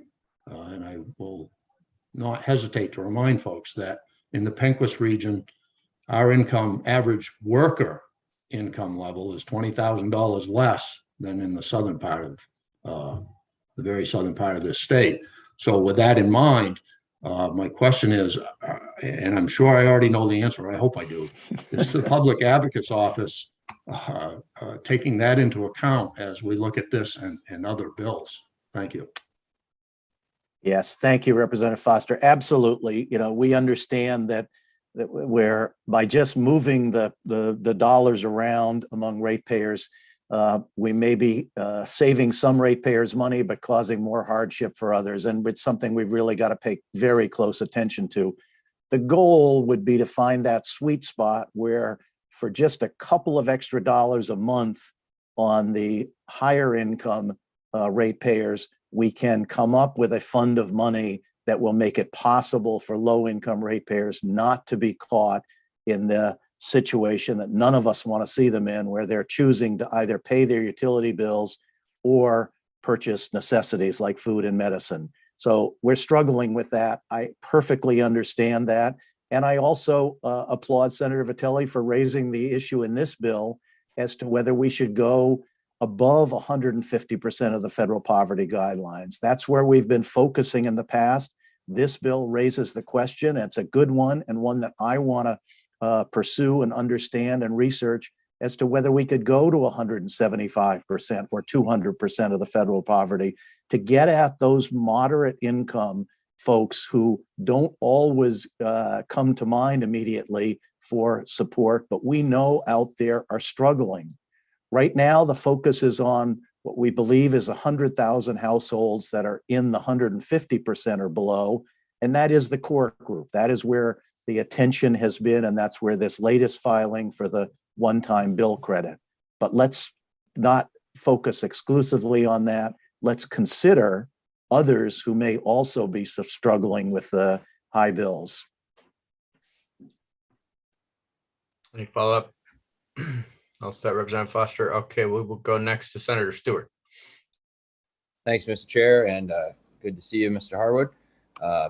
I presume you probably heard my question of the sponsor in regards to what sort of the plan is for both, not just the scope of this bill is what has me a bit concerned because I'm getting phone calls from everybody, right? I mean, an increase effectively, a lot of folks, even my own bill, and I don't use a heck of a lot of electricity, but it's just me here, and it went up over $100 a month. So $1,200 a year isn't just going to fall out of the sky, and that's a hit for any size family, I think, that I represent anyway. So I know you touched on it a little bit ago, and in your initial testimony, you're considering some other stakeholders as well. And hopefully you heard my comments about the impact of small businesses. I had one business owner reach out in my district that runs a grocery store, and it's going to be over $60,000 a year hit to him, which is necessarily going to have to get passed along to consumers. And on top of inflation, it's just not a good outcome. And not just, we're not just talking about electricity bills, right? We're talking about everything else as far as it goes down the stream of small business as well. So I'd like to just sort of give you a chance to talk a little bit about that and what your thoughts are on how do you work those other interested parties into this? Because, you know, just limiting it to lower fixed income folks in Maine is not going to have the breadth that I think it probably deserves. Thank you, Senator Stewart. You, as usual, you've put your finger right on the real. We got to get at the cause of the problem. We have to go back to find the underlying cause. We also need to address the impacts and the outcomes and make sure that we're dealing with that. But I think what your question gets at is, how can we deal with this? And look, I'm like you. I come home after work and I find a ticket on my doorway from the oil delivery. And all of a sudden I'm looking at $600 to fill up my oil tank. I've never paid anything close to that. Then I open my mail and I get my CMP bill, and my first place I look at is usage, and I'm feeling really good. The usage is down compared to the prior month and the prior year. And then I look at the amount, and the amount is way more than I've paid. And my heart goes out to the people of Maine who are struggling with those. This is really a problem that we've got to get at.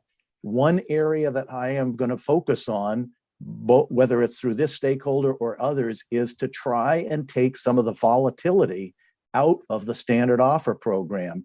I think by letting the natural gas prices, which are essentially worldwide prices, influenced by LNG in Europe and what's going on in Russia and everything else, have such a dramatic impact on our standard offer, is not serving the people of Maine well. It's too much volatility. Yes, we need to send them price signals, but that's not the only goal. The other goal is to take the volatility out of this. And there are easier ways to do that. The standard offer could be a longer term. There are hedging possibilities in terms of making sure that when that price spike in natural gas occurs, it doesn't just immediately go to the bottom line of everyone's bill. It is captured through hedging and strategy. So that is something that I think we have to work on. We have to understand that 20 years ago, when we restructured the electric utility industry, we can't just let the whole supply side of the equation be subject to market forces. It isn't working well for the people of Maine. So what we've got to do is find a way to manage that market, but put some strategic goals around it, with the regulatory process to manage the supply side in a thoughtful way. And I think we can all agree that an 80 or 90% increase in standard offer rates on January 1st is something we just can't have in the future. We've got to find a way to avoid that. And that's something that I will be working very hard over the next few weeks and months to find the solution to that problem. And Representative Kessler. Thank you. Good morning, Mr. Harwood. I wanted to ask, so this current effort to give additional money to people who are struggling with their electricity bills, and how we have different sources of relief from all of these different programs, and many of them are just working in their own silos. Can you tell me how that particular silo works with, proposing that to the PUC to implement? How does that process work? Well, I can only tell you, I'm not a veteran of public service and state government. I'm learning baptism by fire. Our office is getting 30 or 40 calls a day compared to what we used to get 2 to 3 calls a day. But I am really focusing on this.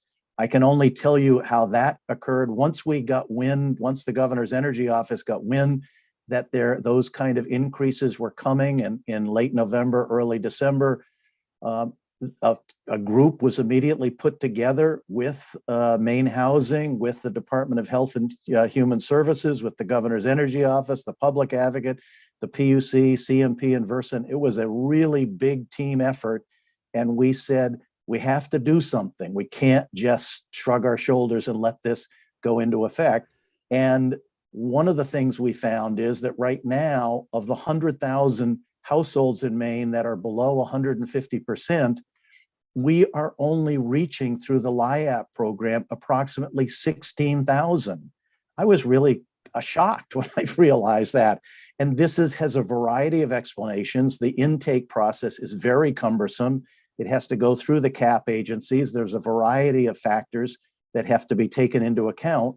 And as a result, we're only getting less than 20% of the people who we know need help. So one of the things we did with this is we worked with DHHS. We found the issues in federal law that make it difficult for them to coordinate. We found the issues in PUC law that make it difficult for the utilities to coordinate. And we worked through that and got the various waivers and consents that were needed. And for the first time, DHHS and the utilities are going to essentially have their computers talk to each other, and they will identify the 100,000 households that are low income served by CMP and Versant. And without any action on the part of those low income ratepayers, they don't have to fill out a form. They don't have to go to a CAP agency interview. They will, God willing, the PUC approves the program when they vote on it tomorrow.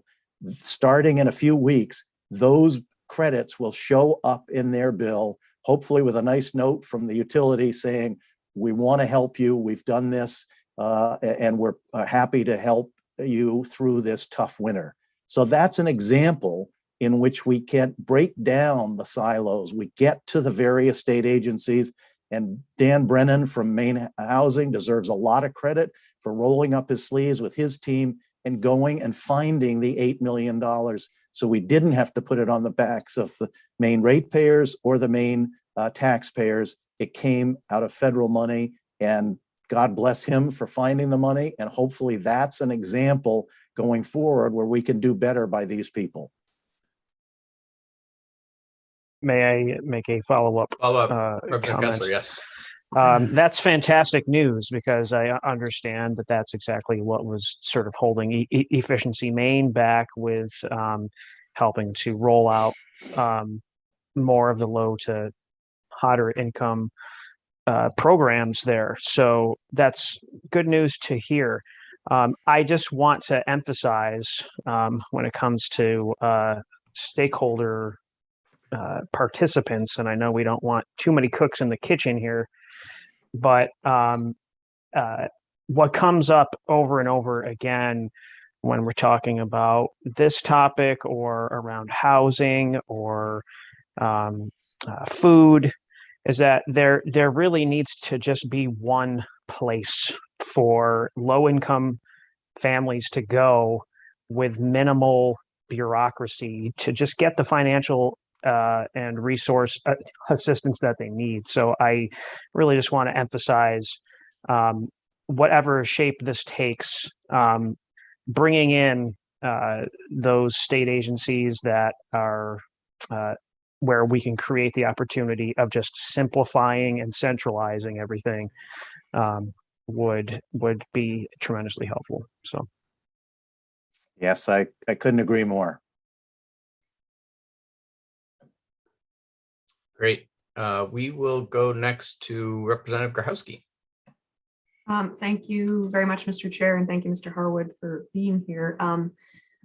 I don't know if you just sort of made this as a nice comment, or if this is actually happening when you referred to the utilities putting letters in people's bills saying we did this for you. I just want to ask if that's when it's actually happening, or if we should be talking to the PUC about factually accurate bill inserts at a later point in time here. I probably get carried away, Representative Grahowski. I'm passionate about some of these issues, and I've got to learn to control my passion. I don't know what communication CMP and Versant are going to have with those customers who are qualified for this. I assume there will be some outreach to explain why they're seeing a $90 bill credit on their bill when it shows up in March, but I don't know the details of that. And I think it's a fair question to ask a representative of those utilities how they're going to communicate that. Okay, thank you for the clarification. I just want it to be accurate for the recipients. Interesting question, Representative Grahowski.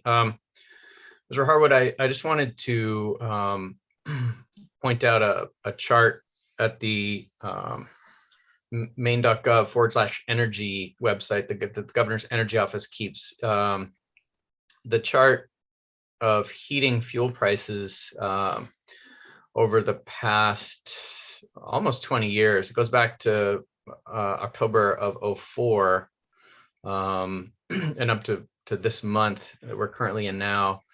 It actually shows 4 spikes in heating oil prices going back to 2004 that were higher than our current spike today. In particular, the highest 3 were in 2012, 2013, and 2014. So just to correct the record, I wanted to point out that heating fuel prices, although they are high, are not as high as they have been in previous spikes in demand, and just ask if you want to comment on that history. Yeah, I don't know that history as well as some, and perhaps yourself, but obviously we've seen oil prices all over the place, from actually negative price in the middle of the pandemic, which was a head scratcher, to well over $100 a barrel, and that is the volatility that I worry about, and we can't do much about it in terms of home heating. 60 to 70% of our homes and businesses rely on home heating for oil for home heating, and that's where there isn't much we can do. But the natural gas effect on electricity, I think, is something we can do. And back in the days before restructuring, under the PUC's leadership, the electric utilities were very careful to essentially diversify their supply. They had a certain amount of hydro, a certain amount of nuclear, a certain amount of oil, a certain amount of gas. And the whole point was not to put too many of your eggs in one basket.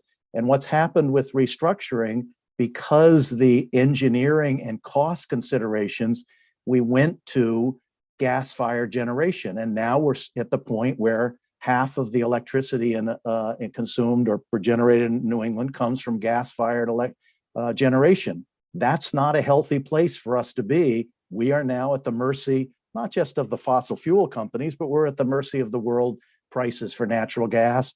Yes, there's a lot of natural gas in Pennsylvania, but this committee knows we've struggled to figure out how to get the pipeline capacity to get it to our neck of the woods. That's not an easy problem to solve. And the point is that we need to continue to transition away from natural gas toward renewables for the generation of electricity for lots of reasons, climate change, but also to take the volatility, the world market volatility, out of our supply side of our electricity billing. Thank you. Any other questions for Mr. Harwood? All right, seeing none. Thank you. We'll beam you back over. And Mr. Lucas, thank you for your patience. You're up next. Thank you, Representative Berry, Senator Lawrence, members of the Committee on Energy, Utilities, and Technology. I am still Ben Lucas. I am still a resident of Portland, and I am still here today representing the Maine State Chamber of Commerce. The Maine State Chamber of Commerce is testifying neither for nor against LD 1913. We appreciate and thank Senator Vitelli for bringing this legislation forward. We certainly agree and support the concept of directing the public advocate to convene a stakeholder group to consider matters related to utility, affordability, and relief. Our one request would be around Section 3 of the legislation, and it's following along some points that Senator Stewart has made earlier. Currently, there is no representative of a business advocacy organization proposed to be in the stakeholder group. As we've heard today, there's a spot for renewable energy advocacy group, an environmental advocacy group, an equal justice advocacy group, a senior citizen advocacy group, et cetera. But there is no representation from the business community, and we would ask the committee to consider including this key consumer group as well. Right now, Maine businesses, like everyone, are seeing substantial increases in their electric bills due to the demand and price of natural gas and the reliance of the New England grid on natural gas and oil. We are hearing from some of our members who are seeing at least 30% plus increases on their energy and electric bills. Businesses employ hundreds of thousands of Mainers, and the increased costs they are currently experiencing could impact future investments into their businesses, their employees, and future job creation. If electric bills keep going up, that will drive up the cost of doing business in Maine, leaving Maine employers in a tough position about the future operation of their business. To kind of wrap it up here, I would respectfully ask the committee to consider adding a representative of the business community to the stakeholder group. The Maine State Chamber of Commerce, we represent a network of 5,000 employers in Maine. Those are both small and large employers. We would happy to serve on the stakeholder group or engage our membership in any manner that the committee feels necessary and needs. We would also be happy to work with Senator Vitelli and Mr. Harwood and some of the other interested parties that we have heard from today on how we can, refine this legislation moving forward and, how we can craft a stakeholder group. So thank you. I'll be happy to answer any questions and I will be available for the work session. Great. Thank you, Mr. Lucas. And seeing no questions from the committee, we'll beam you back over. Thank you. Have a good day. You too. Up next, we have Deborah Hart. Welcome. Good morning, Representative Barry and members of the Utilities Committee. My name is Deborah Hart. I am a resident of Manchester, Maine. And as you know, I represent the Dirigo Electric Cooperative Companies. We are testifying neither for nor against this legislation. We understand that the intent of the bill is to set up a stakeholder group to discuss affordable electricity through a number of means. I won't read the rest of my little paragraph, but on number 9 in your stakeholder group, you have a representative of a transmission and distribution utility. We think that there should be an opportunity for a consumer-owned utility to be a part of that mix, since I would assume that you would have one of the IOUs as your representative. So if you have the means to consider one more member of this group, we would ask again that you have a representative of one of the COUs. And I'll conclude my testimony. Thank you, Ms. Hart. And any questions from the committee? All right, seeing none, you made it easy for us. Oh, good. And we're now bringing over Deirdre Schneider, representing, of course, the Public Utilities Commission. And Ms. Schneider. Good morning. Good morning, Representative Battery and members of the Joint Standing Committee on Energy, Utilities, and Technology. My name is Deirdre Schneider. I'm the Legislative Liaison at the PUC, and I'm here to testify neither for nor against LD 1913. The Commission agrees that utility rate affordability is an important issue facing Maine ratepayers and one that deserves further discussion and attention. We are especially supportive of having a mechanism like the stakeholder process proposed in 1913 to provide those who may not easily have a voice in these types of conversations with an outlet to provide their perspective and discuss possible solutions to this issue. We have some concerns with the broadness of some aspects of the bill and the lack of specificity in other aspects of the bill, and we are actively working with the sponsor of the bill, Senator Vitelli, and the Office of the Public Advocate to address those concerns. We look forward to continuing that work to reach a more targeted approach to this important issue, and I would be happy to answer any questions or provide additional information for the work session. Excellent. Thank you, Ms. Schneider. Any questions for the PUC? Okay. I guess I would like to know from the PUC how this proposal might interplay with the pending, I believe there's a pending docket regarding LIAP. Can you say a little more about that? Yeah, so currently there was a public hearing on a proposed rule change for LIAP that is set at sort of 150% of the poverty line, federal poverty line. The bill envisions a utility relief fund program. That one is envisioned at 200%. That's one of the areas where we felt we needed some more clarity. We're not clear how that's to be funded, that relief fund, and how that would interplay with the current LIHAP program, because there seems like there's some overlap potentially between those two. Additionally, that utility fund in 1913 includes retroactivity provision that applies back to this 2021-2022 winter season for some benefits to be provided to those low-income ratepayers. And again, we have a lot of sort of authority in there to design the program and figure out how to make that work. But we are unclear exactly if there would be overlap and how to cure that overlap. So that was one of the concerns with the broadness that we had with the bill. Great, thank you. Representative Foster. Thank you, Mr. Chair. Thank you, Ms. Schneider, for being here. I don't need the answer to this now, but it would be interesting to know if the PUC could bring this information to the work session. I'm wondering if what you just spoke to, if those limits were raised to 200%, if the PUC would have some idea if this went to the ratepayers, what effect it might have, especially on larger ratepayers who are employers of many of these people that are possibly affected by this or may have to help with the burden if indeed that's how it's funded. So I would think that the PUC might have some way of looking at the increase, if you will, of these funds being provided by other ratepayers and what concerns the PUC might have of the effect it might have on not only other residential ratepayers, but also businesses that they may be employed by. Thank you. Thank you. And I don't have obviously those numbers off the top of my head. I will just note that the bill is silent on how it's funded. So I guess I could bring that back, assuming that it would be a ratepayer funded relief fund. What might that look like? I'll see if we can come up with some numbers. I know we have some costs. Currently, LIAP is $8 million, I believe. So we might be able to sort of use that as a baseline to adjust if we were giving similar benefits under this, what that would look like. Thank you. Thank you.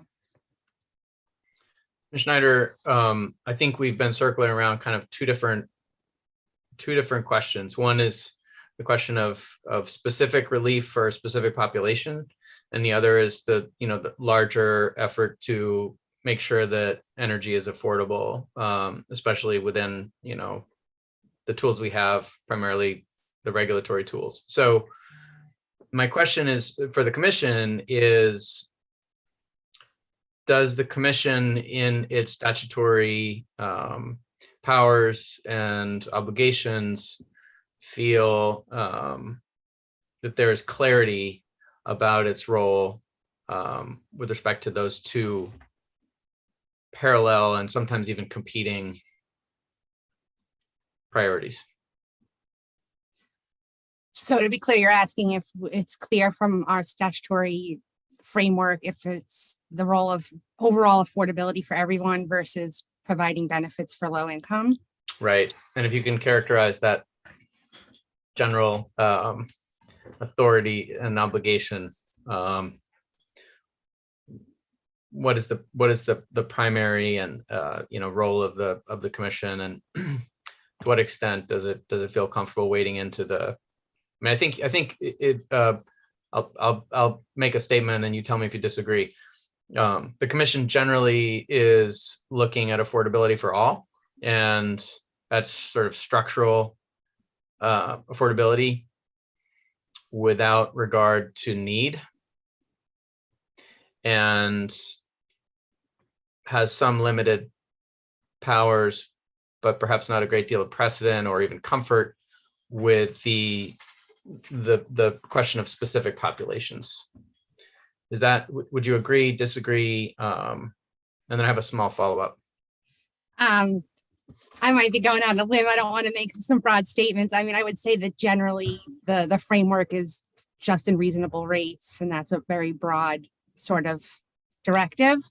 And there isn't a lot of specific pieces other than maybe some of the pieces under 3214, I believe it is, where it's the programs for low income that's specific, where we're necessarily charged with addressing specific populations. I mean, there are exceptions to that. I think the bill that you passed last session, Representative Grahowski, which was looking at, rates for veterans halls, or, those pieces that talk about low income specifically. So there are pieces that have targeted, but I would say the overall function doesn't necessarily break it down into targeted assessments for individual groups or individual people. I would say I partially agree, but I think there are exceptions to that. I wouldn't say it's a blanket yes or no. But Great. I could come Thank- back at work session if somebody else has a differing opinion on that off the cuff answer.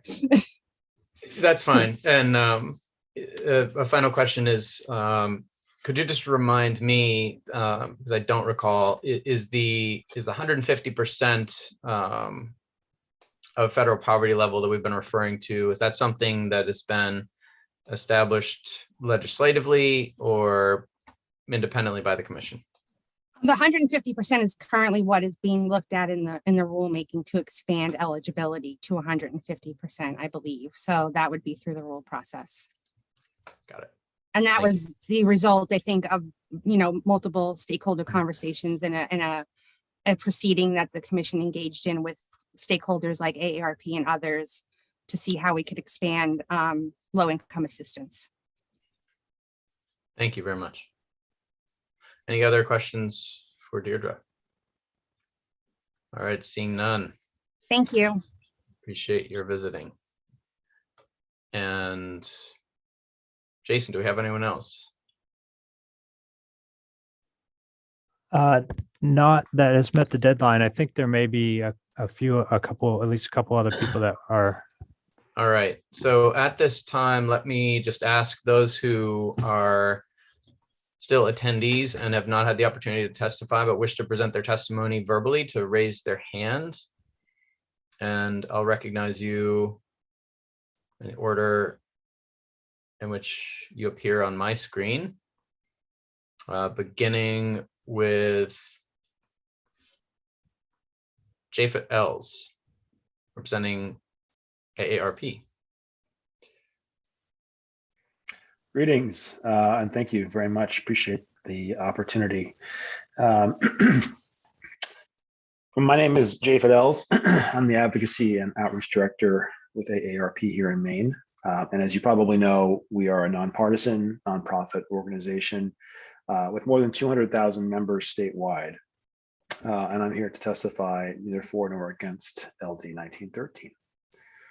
We welcome and support Senator Vitelli's overall proposal to address utility rate affordability and provide utility relief. We have been at the forefront of proposing to expand the current low-income assistance program, or LIAP, to ensure that low-income electric customers enrolled in the Department of Health and Human Services means-tested social welfare programs can automatically qualify and enroll in LIAP. And under the current LIAP rule, only electric customers who are qualified and enroll in the Low-Income Home Energy Assistance Program, or LIHEAP, operated by Maine State Housing Authority and the CAP agencies, are actually qualified for LIAP.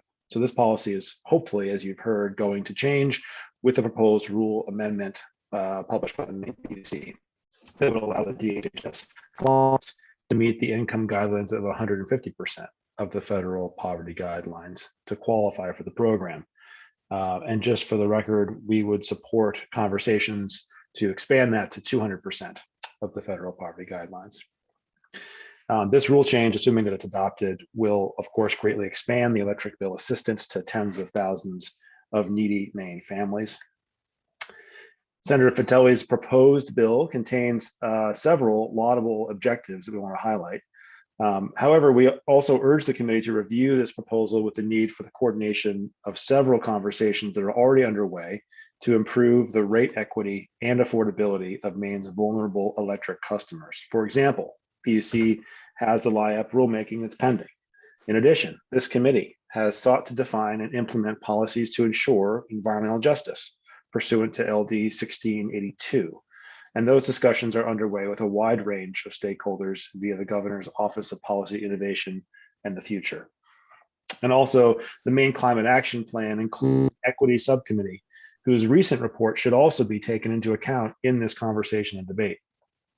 We do have concerns about several details in this proposed legislation, and we're hopeful that Senator Vitelli and this committee can work to develop an amended version that addresses a couple concerns. First, while the leadership of Maine's public advocates engaging in these energy equity issues is welcome, the proposed bill's creation of a named group of stakeholders who would have the ability to propose recommendations raises some concerns.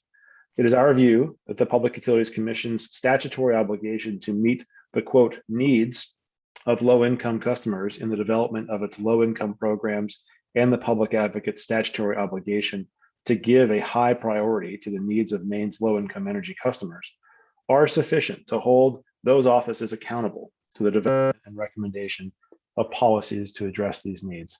We would, of course, welcome either the PUC or the OPA to reach out and consult a wide range of stakeholders in developing their recommended policies to implement current statutory directives or make recommendations to this committee when and where needed. However, we do not understand why it might be necessary for another stakeholder group to be statutorily given additional responsibility for making recommendations in this area, particularly when all of these entities that are identified in LD 1913 can and do participate in regulatory and legislative proceedings on these issues already. Second, we're hopeful that any requests for additional review of policies to ensure affordability for essential electric service is explicitly done without any intent to delay the PUC's current rulemaking proceeding on LIAP. Form reflected in the Commission's proposed rule change, we believe is long overdue, and we're confident that the necessary stakeholders can present their views in this public process. And lastly, we support the potential expansion of the energy relief agenda to include raising the income eligibility for assistance programs to 200% of the federal poverty guidelines, as well as including the option to eliminate late fees and adopt arrearage forgiveness programs for low-income customers. We hold regular events with advocates and volunteers across the state. And when the issue of utility bills has come up, we have seen numerous people who would qualify themselves as basically middle class saying, what about us? There's no way that we can cover the $600 oil bill or the inflated gas bill that we've just been given for the month of January and February. Again, however, the Commission could probably implement reforms that we're talking about with current statutory authority, and we would recommend that the committee simply request the Commission to explore these additional reforms and report back to the committee at some future date. We do want to thank the committee and obviously Senator Vitelli for her leadership on this important policy. We think that the issue of equity needs to be brought into many of the conversations that we're having. And I think because of the headlines that we're seeing and the increased prices that we're seeing, it's a perfect opportunity to make sure that we build a more secure financial future for many older Mainers who are on fixed incomes in this great state of Maine. Thank you very much. I take questions if there are any. Thank you, Japhet and Mr. Els. And are there questions for Mr. Els?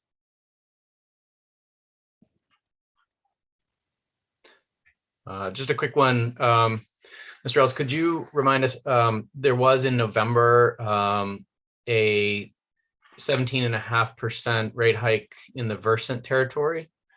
And in August, a 13% rate hike for CMP customers. Those tend to be longer lasting than the periodic peaks that we have on the supply side. And I'm just wondering if ARP was involved in those dockets and had any comment about what's driving those longer term increases in delivery costs. I believe we were previously. We generally track and watch rate increases and rate cases because we know that it generally impacts those who are on fixed incomes.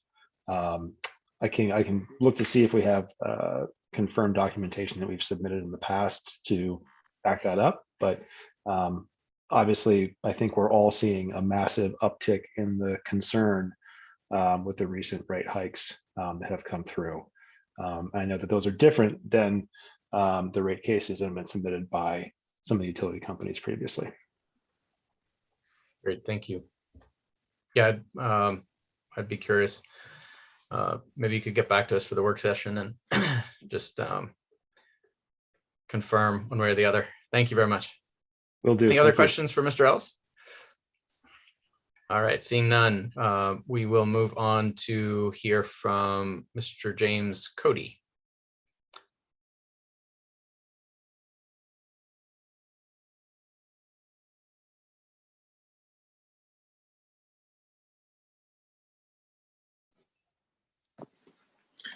And welcome.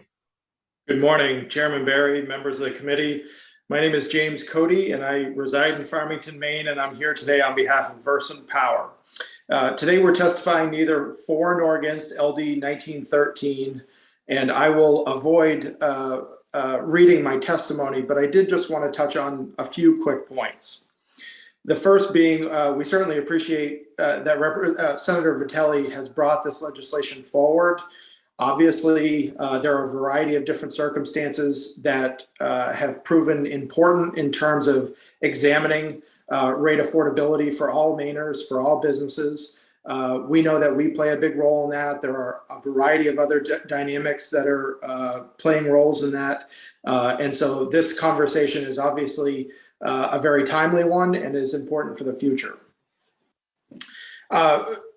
As you'll see in the testimony, Versant, as we've said for a couple of years now, we believe that the best policy outcomes are often reached with a broad array of stakeholders, which this legislation proposes to do. We think a good model for achieving actionable solutions is the model that the Office of the Public Advocate, the Public Utilities Commission, Governor's Energy Office, and others went through at the start of 2022 that arrived or helped design the proposal that now sits in front of the Public Utilities Commission regarding the $90 bill credit. I think there's a lot of appreciation there for the leadership of the Governor's Energy Office and Mr. Harwood and others at the Office of the Public Advocate.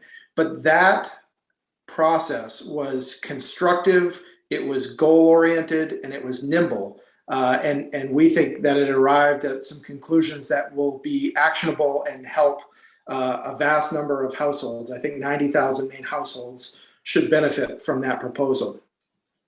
That discussion and the subsequent proposal balance the need for meaningful relief for low-income households, and also balance that with the need to prioritize equity for all ratepayers, and sought to avoid administrative costs and the shifting of costs onto other ratepayers for which those credits would burden ultimately. So just along those lines, we would encourage the committee to further explore sort of the template that proposal created, that working group created. It seemed to work very well. And then importantly, and this is echoing what you've heard already several times today, Part A9 of Section 11 seeks to include a single member from a transmission and distribution utility. We think it's important. We would agree with Deb Hart. It's probably important for the consumer-owned utilities to have a seat at that table. But we also think that it's important because of the geographic and customer distinctions between Central Maine Power and Versant Power that both utilities have a seat in that stakeholder group, especially because, as you all know, in the Maine public service territory in the northern part of the state, which is not directly interconnected with the ISO New England grid, there may be supply side considerations that are different than what other utilities might face. And with that, we're happy to be constructive partners in arriving at a solution. I'd be happy to answer any questions, and if I can't, I'll certainly bring information back at the work session. Thank you, Mr. Cody. Questions from the committee for Mr. Cody or Versant? Great. I do have a small question, Mr. Cody, just to clarify. I'm looking right now at Versant's website, and there's a LIAP brochure, which speaks to, it's entitled Versant Power Low Income Assistance Program. So Versant Power LIAP, and it begins with Versant Power provides several energy management programs that may help you reduce your electric bill, and then goes on from there. Talks about Versant Power's, this is another header, Versant Power's Low Income Assistance Program. So that one kind of refers to it as Versant's program. And then there's another place on the website which talks about the arrearage management program, and refers to filling out an application for participation in the state of Maine's arrearage management program. So just to put a finer point on it, are these programs properly considered to be state of Maine programs because they're paid for directly by other ratepayers, the customers of the state, or are they programs that the utilities should be calling their own and taking credit for? Sure, appreciate the question, Representative Barry. I'm happy. Let me look into. I'm not familiar with the brochure that you're referring to, but let me look into that. And I think if there are distinctions that need to be made in the future, certainly with regard to this bill and rate affordability, nobody's looking to take a victory lap on this. We're looking to be proactive, constructive partners. We've talked about this theme in previous legislative sessions, and I know some work has gone in to clarify some of that language. Verson is happy to do that. So I'll certainly look into it, and we can bring some information back to the work session. That's great. Thank you very much. Look forward to it. Any other questions from the committee? All right, seeing none, we'll beam you back over. Thank you. And up next, Jason, could you bring in Mr. Hudson? And then as soon as he's done with his testimony, please bring Linda Ball from CMP.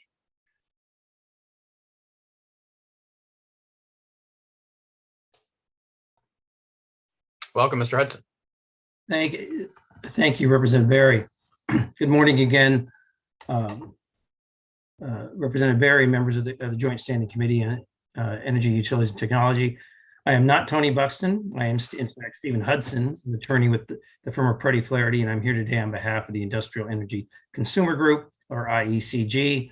Again, my testimony was submitted late due to last-minute revisions, but it has been posted online, and I did reach out again to committee staff to let them know that I had submitted late filed testimony. I will also try to avoid reading my testimony. The IECG testifies today in opposition to LD 1913, not because we oppose bringing parties together to address the cost of electricity and how to avoid the harmful effects high electricity prices can have on advancing beneficial electrification, the state's goal of reducing economic inequities, and Maine's climate change goals. Rather, we question the bill's narrow focus on low-income residential consumers, and we fear that risks pitting various consumer groups against each other when we all benefit from lower electricity prices.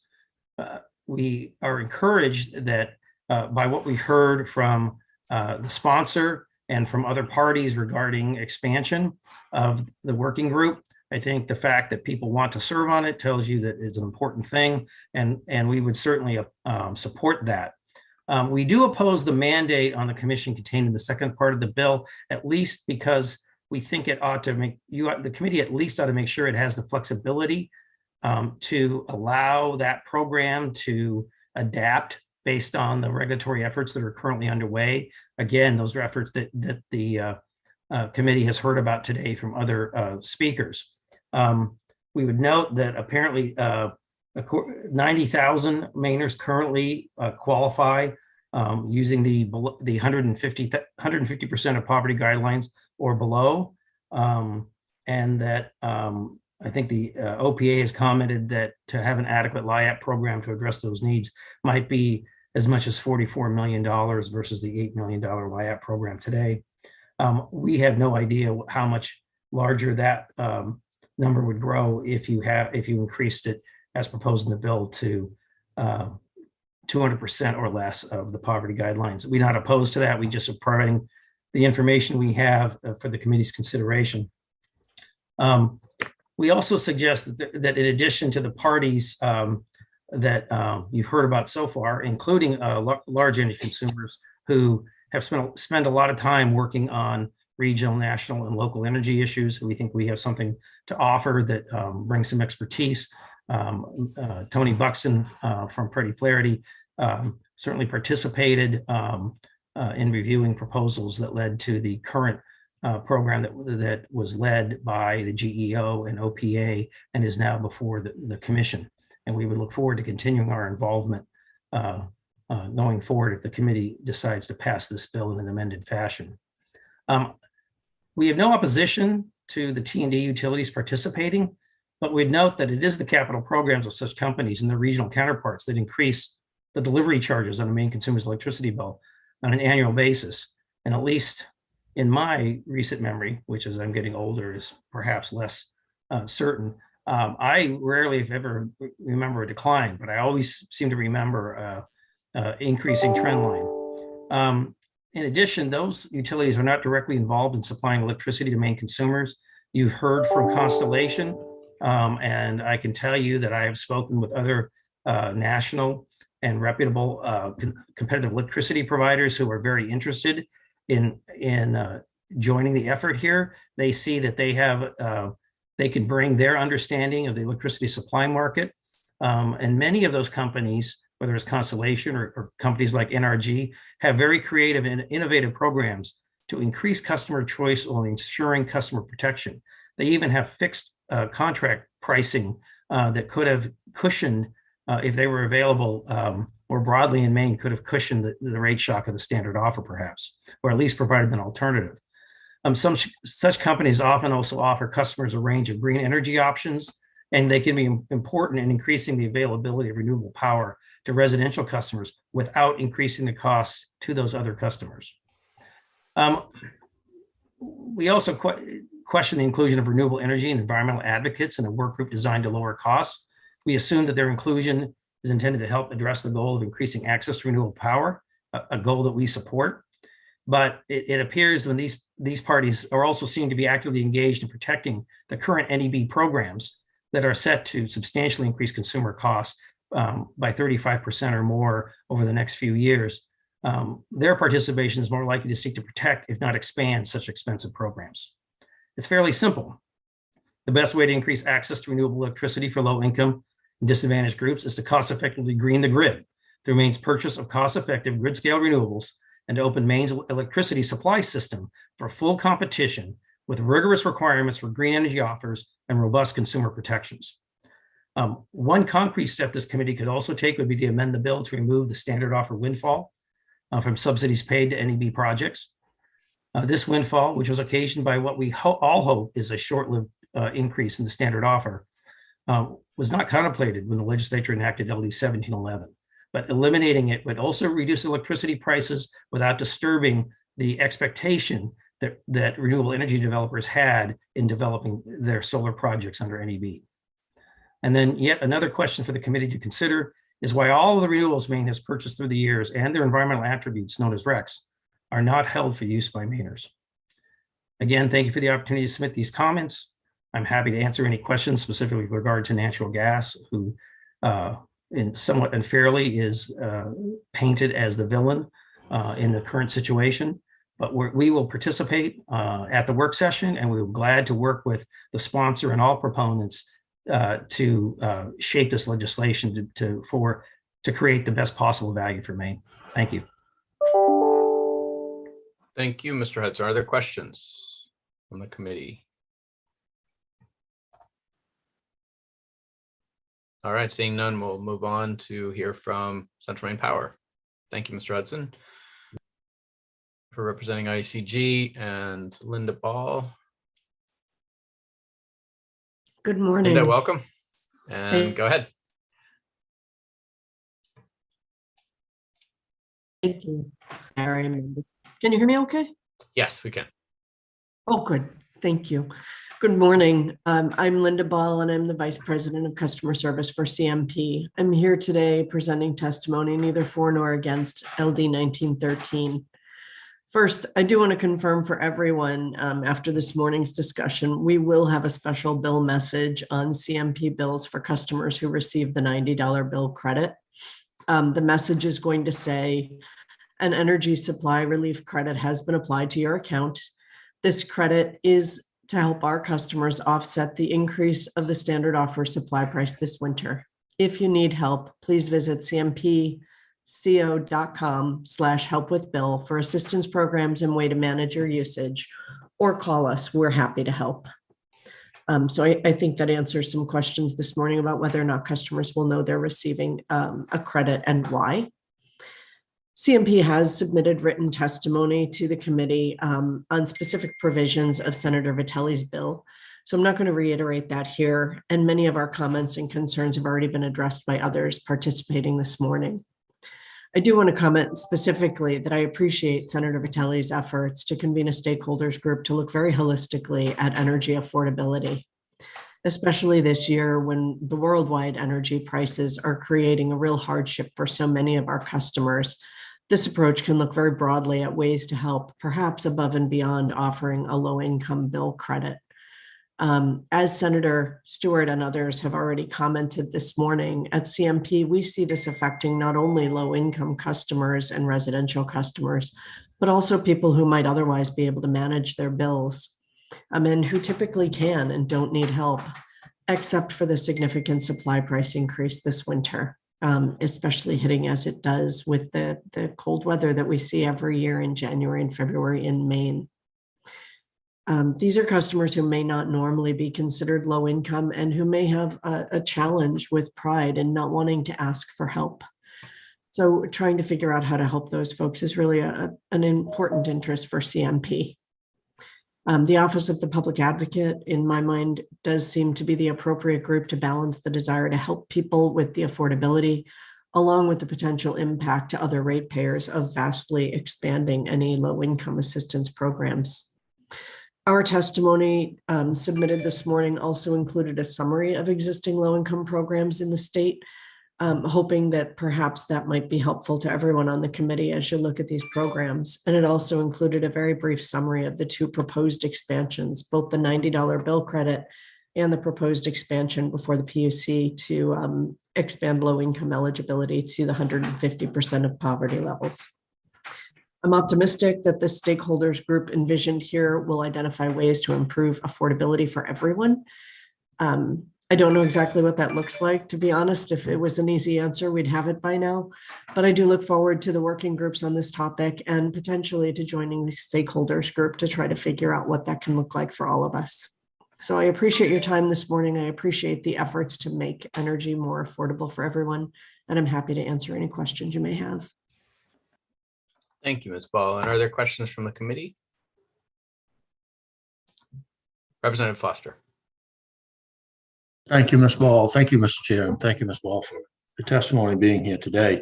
I'm wondering if you can provide for us, maybe at the work session, in your testimony, you stated that increasing, referring to the docket that the PUC is considering, increasing the levels for CMP and Versant customers, and I'm referring just to CMP at this time, but if you could provide us an idea of, at today's rates, what that increase would be if all of that goes to other ratepayers as a means of funding, and also when you talk about going to the 200% level, which would be a five-fold increase over current LIAP customer usage. If you could provide those dollar amounts. Thank you. Sure, I'd be happy to. Great.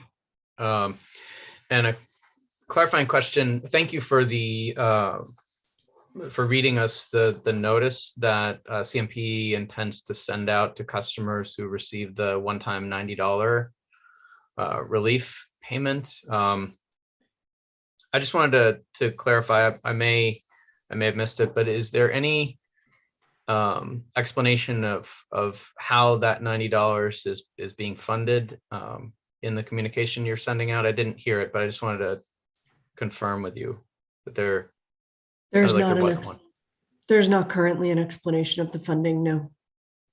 Okay. And was that a conscious choice on the part of Central Maine Power? Actually, I think the funding was just finally determined a few days ago. And when that bill message, for us to target a bill message to customers, it takes a fair amount of testing to ensure that we don't impact other pieces of the bill.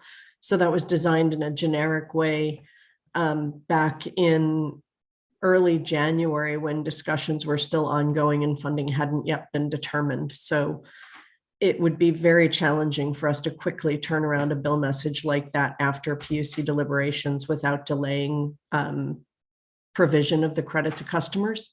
So our goal was to be very generic so that regardless of whether funding worked out or not, we could promptly get that money to customers.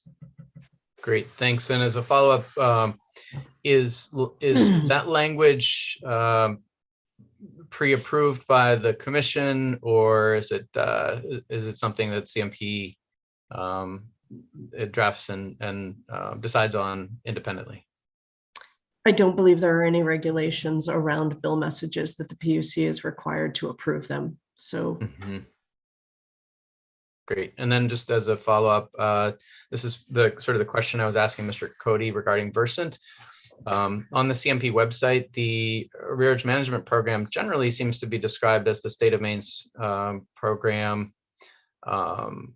And then under LIAP, it's generally described, at least in the two places that I was able to find, as CMP's low-income assistance program. Can you comment on how that decision, that characterization is arrived at?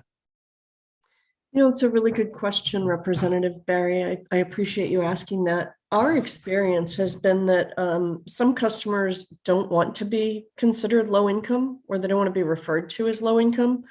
So we very consciously don't always use LIAP. We often use ELP, which is the Electricity Lifeline Program, and we refer to it as CMP's ELP.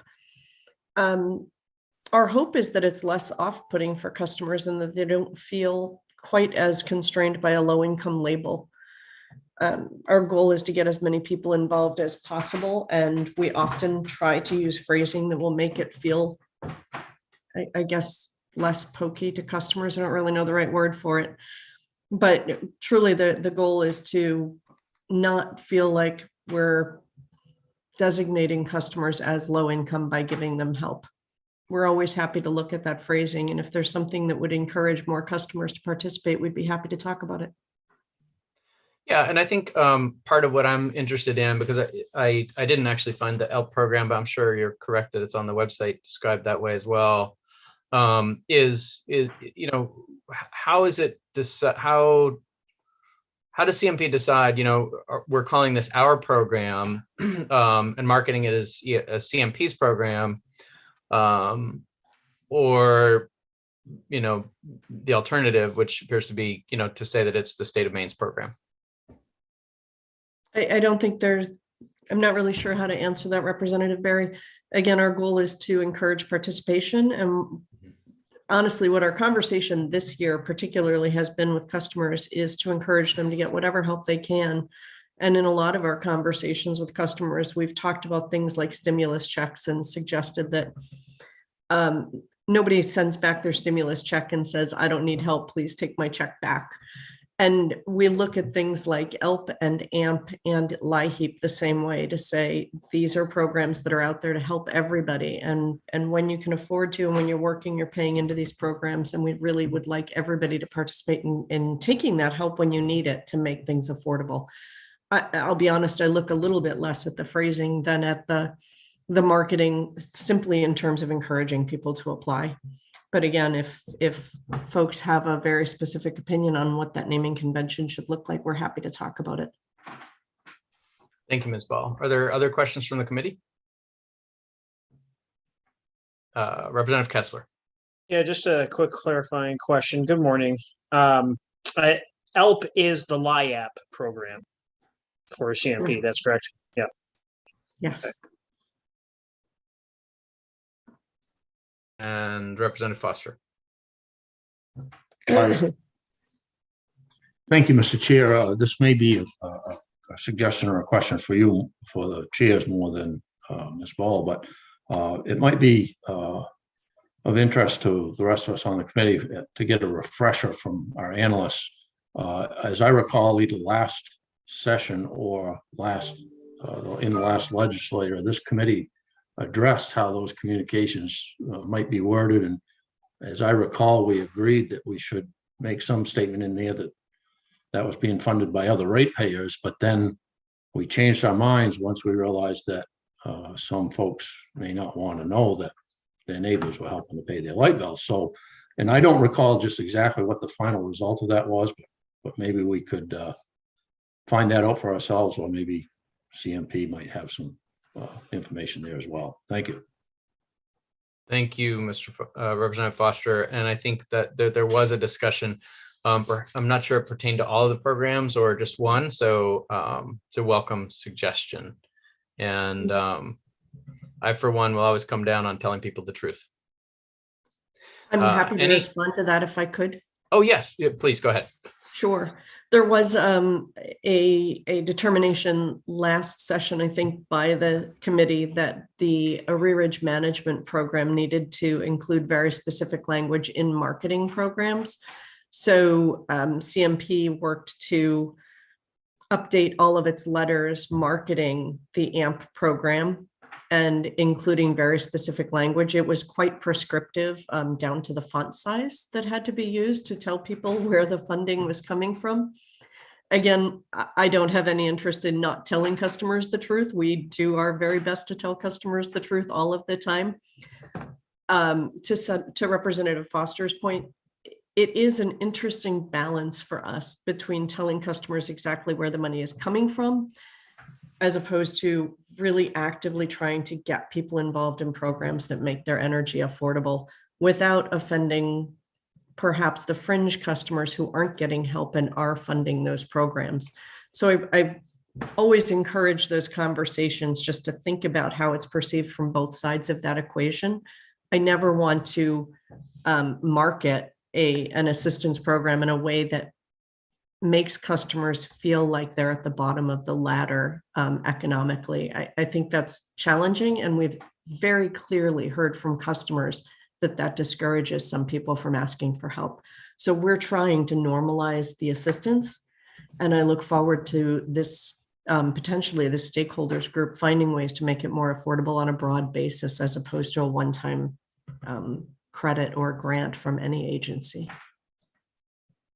Thank you, Ms. Ball. And for the work session, since we're on it, the LIAP, and thank you, Representative Foster and Ms. Ball, for the reminder of the recent changes and exactly how we arrived at those. As a follow-up, I would like to know at the work session how, since we did make that change and required that it be clarified that it is funded by the state of Maine, how arrearage management program enrollment has behaved. Has it gone up? Has it declined? Has it remained the same? And if you have that information available now, that's even better. I don't have that readily available, but I'm sure that I can get it for the work session and tell you over the course of time what performance has changed. Those letters were enacted quite recently, so I'm not sure we'll see any impact or not. I don't know if it'll matter, but we'll take a look. Very good. Thank you so much. Any other questions for Ms. Ball? Okay, and we thank you again for joining us, and we'll move you back over to the attendee column. I'm going to ask one more time if there's anyone else who is an attendee and wishes to speak to this legislation, if you could do so by raising your virtual hand. And seeing none, that will conclude this public hearing, and the chair is pleased to declare the meeting adjourned momentarily. We will come back for a presentation from the PUC. It is 11:41. I think you all earned 19 minutes. So we'll come back at high noon for the presentation from the PUC. And Mr. Rolnick, I know you've been waiting patiently. We look forward to hearing from you then. If folks could just turn off their audio and video while taking a break, I'd appreciate it. And we'll see you all at noon.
Jason, how's the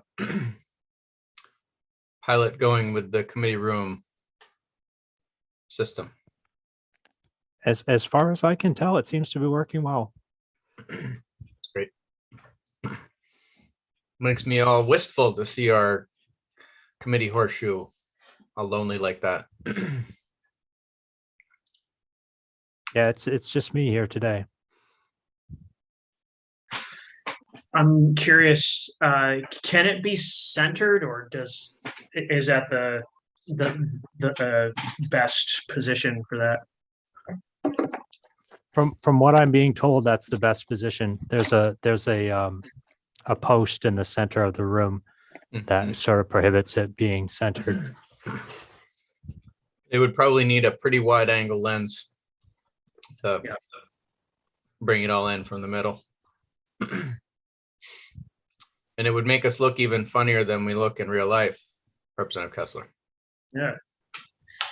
You know, No more nodding off during committee hearings, Kessler. That's right.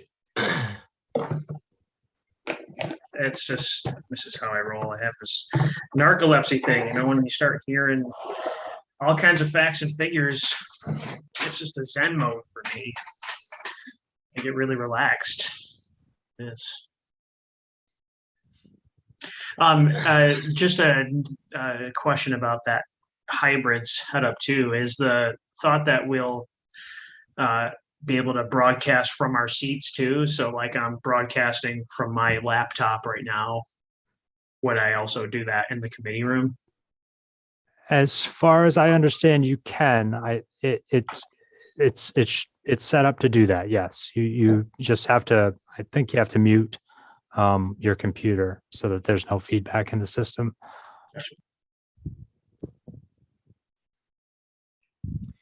Great. Well, I hope we didn't lose too many people. If folks are able to join back in, that would be terrific. I know we all are very much looking forward to hearing from the PUC and the Power to Fuel report that Mr. Rolnick is going to share with us today. Jason, maybe you could bring him over, and since we have one or two more people, we can begin. And will you be allowing him to share a screen or sharing a screen for him? Not that I know of. He's allowed to share a screen if he'd like to. Yeah.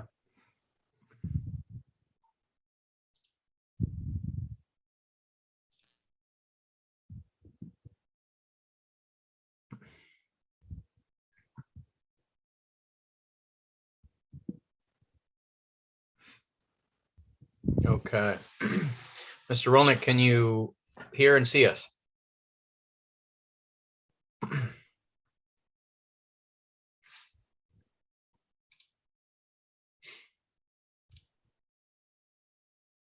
Helps if I unmute, and it helps if I start my video. There we go. Okay. Made contact. Excellent. Well, I think we don't look like a full committee right now, but there are a couple who are listening in, and others who will be watching later from the YouTube stream. So thank you very much for joining us. We're looking forward to the Power to Fuel report. And before we dive in, I do want to give Representative Cuddy a chance to introduce himself, since I skipped over that earlier. Well, I showed up so late for the last meeting that there wasn't much for you to skip over, and I apologize for that. It's been quite a morning. Yeah, my name is Scott Cuddy, and I'm the state representative for House District 98, which is Winterport, Frankfort, Searsport, and Swanville, and I reside in Winterport. Excellent. And Ms. Rolnick, thanks again for joining us. And how do you want to proceed? Do you want to share a screen, or?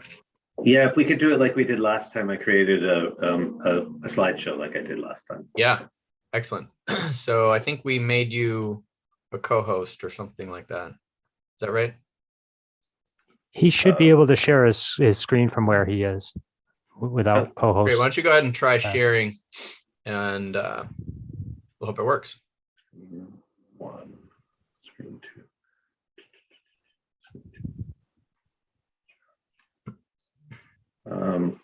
So you should be seeing the power to fuel report front page. Yes, perfect. Great. Chair Barry, members of the committee, good morning. My name is Matthew Rolnick, and I work as an analyst in the Gas and Electric Group at the Public Utilities Commission. I'm here today to speak about the report which we submitted on January 21, 2022, titled Report Regarding a Power to Fuel Report. Report regarding a power to fuel pilot program. I always think it's good to have a sense of where we're going in the context of these discussions. So the first thing we'll be doing is an introductions and an introduction to the report. Then we'll be talking a little bit more about what is power to fuel, some potential uses of power to fuel, and considerations of how the committee may want to think about what next steps could look like.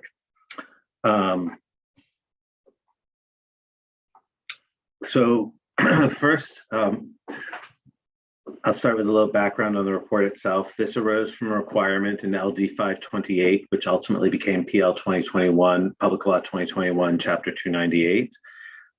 We were asked to consider the feasibility of a power to fuel pilot program, and we were given some criteria as well that we wanted to make sure it was included in the report. As we start discussing the report, I just wanted to share with you the statutory definition of the power to fuel project. It's a facility that converts renewable energy to hydrogen gas, methane, or other fuel. And then also for the purposes of today's discussion, the last time we had a conversation, I think Representative Barry appropriately pointed out that we were using some terms interchangeably. So I just wanted to offer these definitions for the purposes of today's conversation. When I'm referring to a generator or a resource, I'm referring to a facility that produces electric energy. A retailer is referring either to a competitive energy provider or a standard offer provider, or somebody who's providing the supply of electricity to consumers and bills consumers. And then a consumer is somebody who's off-taking electricity. And the T&D utility is the wires utility that we oftentimes discuss.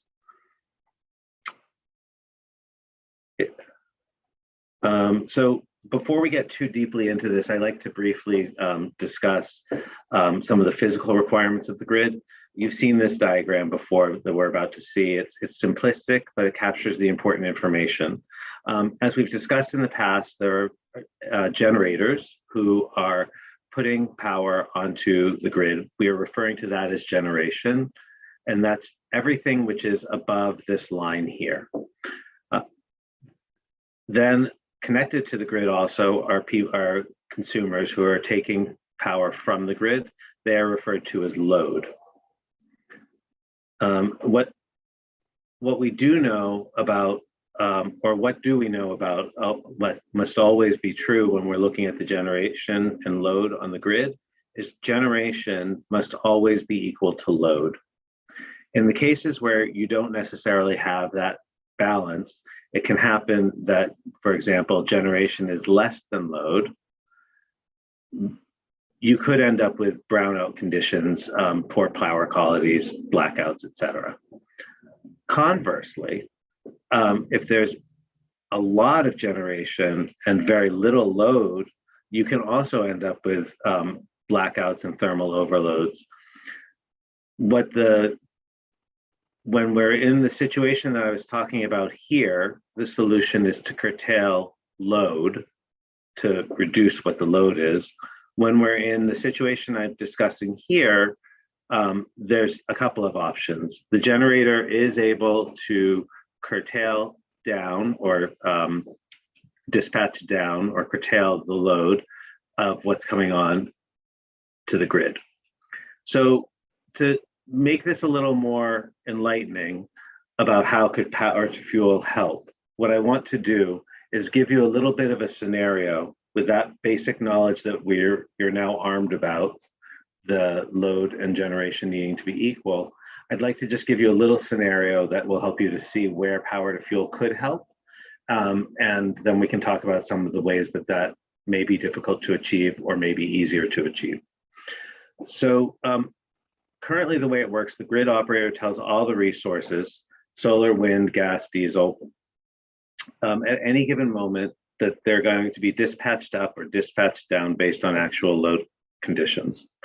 So imagine that it's a warm, sunny day in the spring and the wind is blowing and the sun is shining.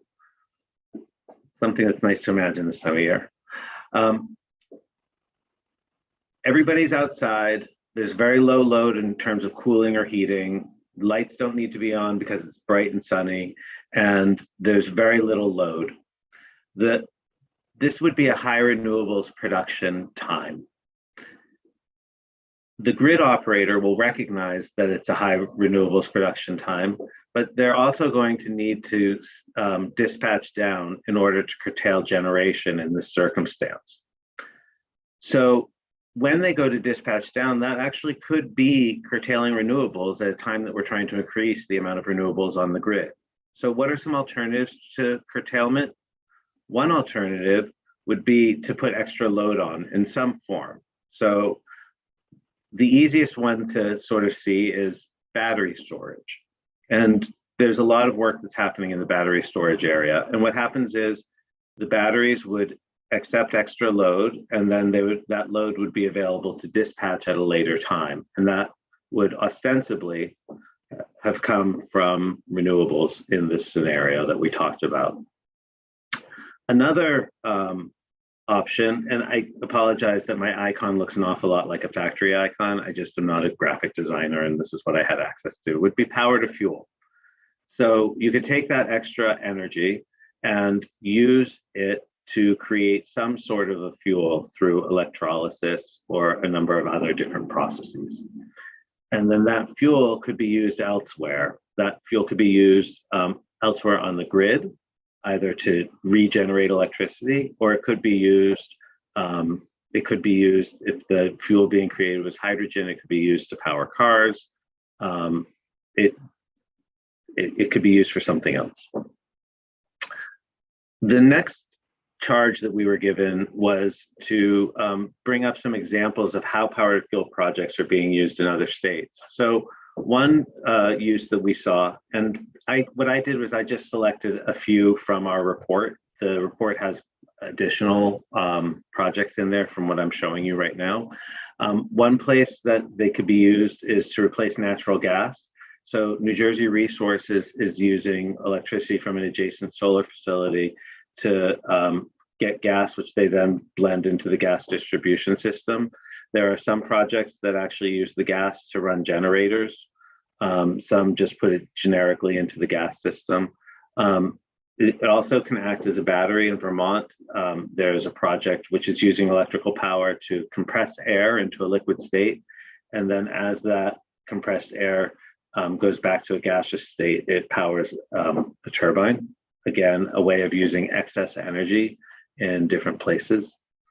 Another of the things that we tried to do in the report was to highlight energy storage projects that are already going on. So there is a lot that's happening throughout New England as well as in Maine. There's in New England states, there are a variety of retail battery incentive programs, specifically in Rhode Island, Massachusetts, Connecticut, and Vermont that we included in our report, and we have more details within the document on those. In Maine, there's actually a lot that's going on in terms of energy storage. It's mostly going on through Efficiency Maine Trust. They have a load shifting initiative, a load management innovation, and a few other projects that you'll see listed in our report.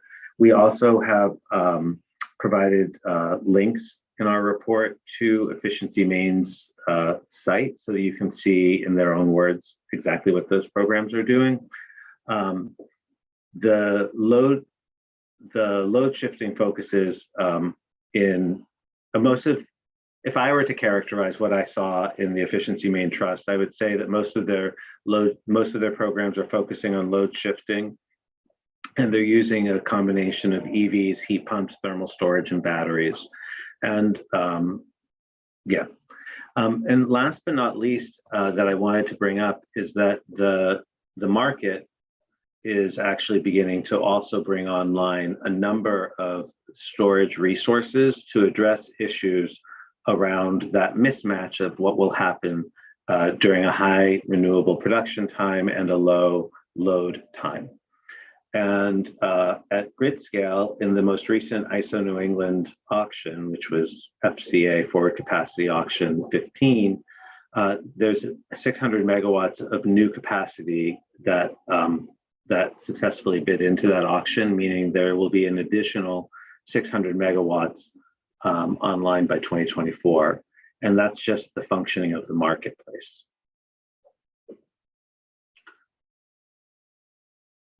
So one of the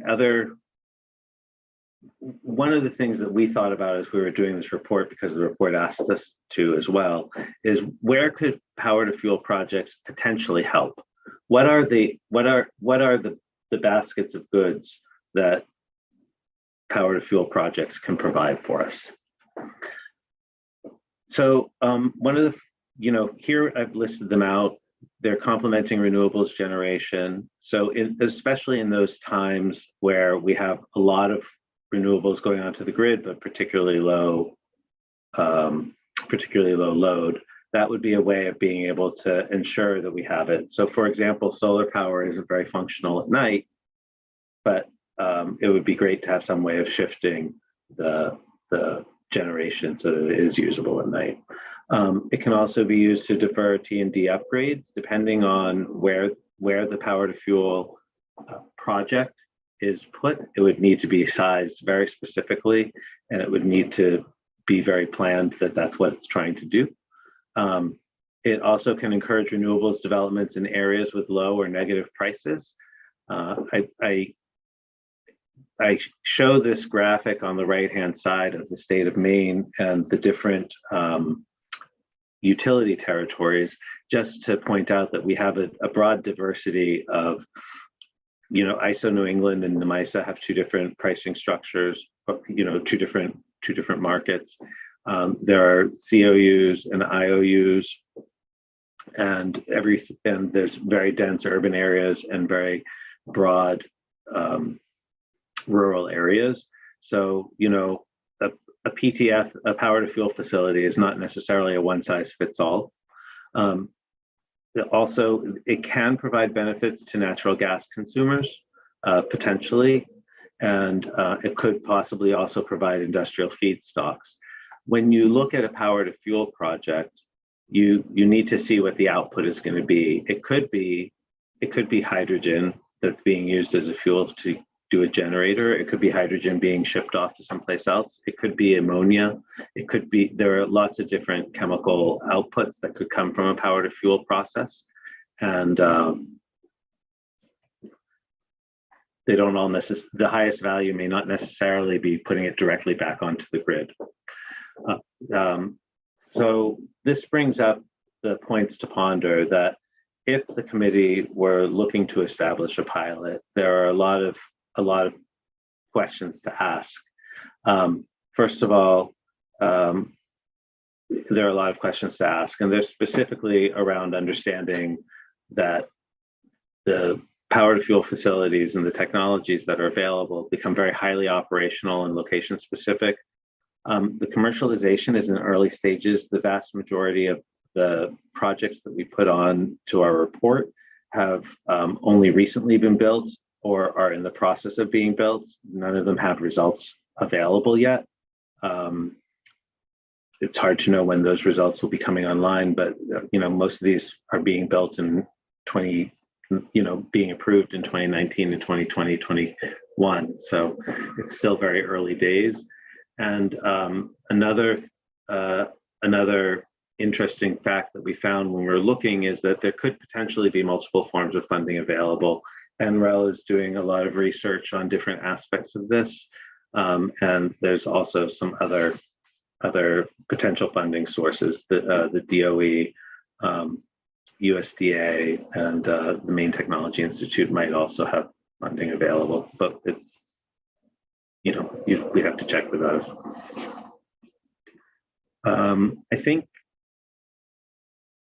this is really the point that I had put down for being able to ask, be open for questions.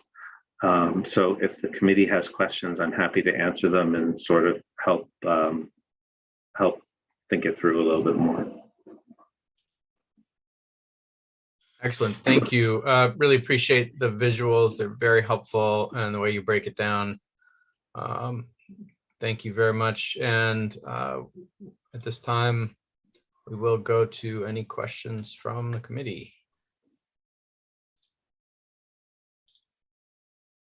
Representative Cuddy.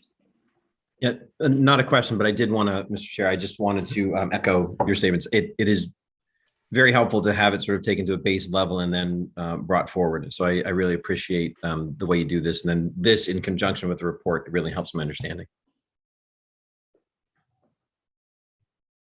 Indeed. Representative Foster. Thank you, Mr. Chair. Thank you, Mr. Rolnick. I have probably a few questions, but I'll start off with this one. A bill came before this committee in the past looking to fund a energy to gas project, and it was primarily brought to us because of wind energy up in the county that currently was basically undergoing the situation that you described, where that during high generation times, they may have to, may not be able to provide full energy to the system up there. I'm wondering, as you mentioned, that there are different circumstances and locations, so on, it's all dependent on a lot of factors. If that is even any longer a concern, considering that there may be a new connection being put in up into that area from the New England grid. But was that looked at by the PUC or when you did this study? Thank you. So I'm not sure I'm exactly familiar with what. Let me try to rephrase your question to make sure I understood what you're trying to get at. In the example of windmills that are in northern Maine, specifically in the Nemisa territory, that have maybe historically had to curtail power because there's not enough load to take all of the generation that they're able to create. Would there be would power to fuel be a viable option? I think that was your question. And has the PUC considered it? Maybe you could rephrase. I'm sorry. No, that's half of what I was getting at. The other half is the fact that initially, when that region was brought to the committee as a possible opportunity for the ratepayers to fund a project like this to take advantage of that energy, there was no connection to the New England grid. That was the reason for doing it. However, legislation has been passed, and certainly a new corridor, if you will, is being considered that would alleviate that problem without this gas energy facility. And I'm just wondering if the PUC looked at that as you considered where in the state something like this might be of full advantage. Yeah, so in terms of that specific, like doing research and specifically figuring out where the places to be in the state would be, we did not conduct such an analysis. In terms of thinking about the types of characteristics that would be there, that would be required to make a power to fuel project be usable. Certainly an area that had very low load and very high generation, or ultimately had high generation, would be more likely to have it become a cost-effective exercise. It was very unclear to us. There are so many different variables that it would be hard in the abstract to quantify the costs and benefits of a specific project. So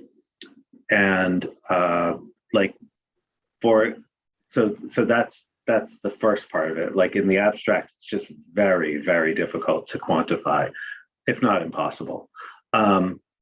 Also, I think if there was going to be, the one thing I know about the grid is it's just like markets, it changes constantly, and everybody likes it until they don't. So even though there may be a set of circumstances on the grid right now, and I do know that if the corridor is built to connect Northern Maine to ISO New England, that will certainly change the dynamics. But how it will change those dynamics is not something I would be comfortable opining on, and whether, for example, whether or not it would obviate the need for a power to fuel facility. That was a lot of words. I hope that made sense. Great. I want to turn to Representative Foster to see if he has any follow-up, but perhaps you could take down the shared screen, Mr. Rolnick, unless the committee wants to refer back to any particular slides, and we can always go back.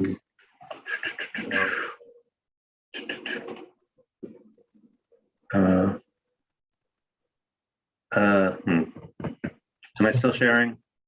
Let me try something. Okay, there we go. I do have follow-up, if I may, Mr. Chair. Representative Foster. Thank you. So, Mr. Rowland, maybe I should have started with this question. My concern with the original bill and still is, and I think you've alleviated some of it in that the PUC considered or looked at there may be a few different possible avenues of funding a project like this. My concern is that when we fund a project like this, the idea is that it's new technology, or a new way of doing things that we feel it's important enough that ratepayers should help with funding the rates that entity will receive.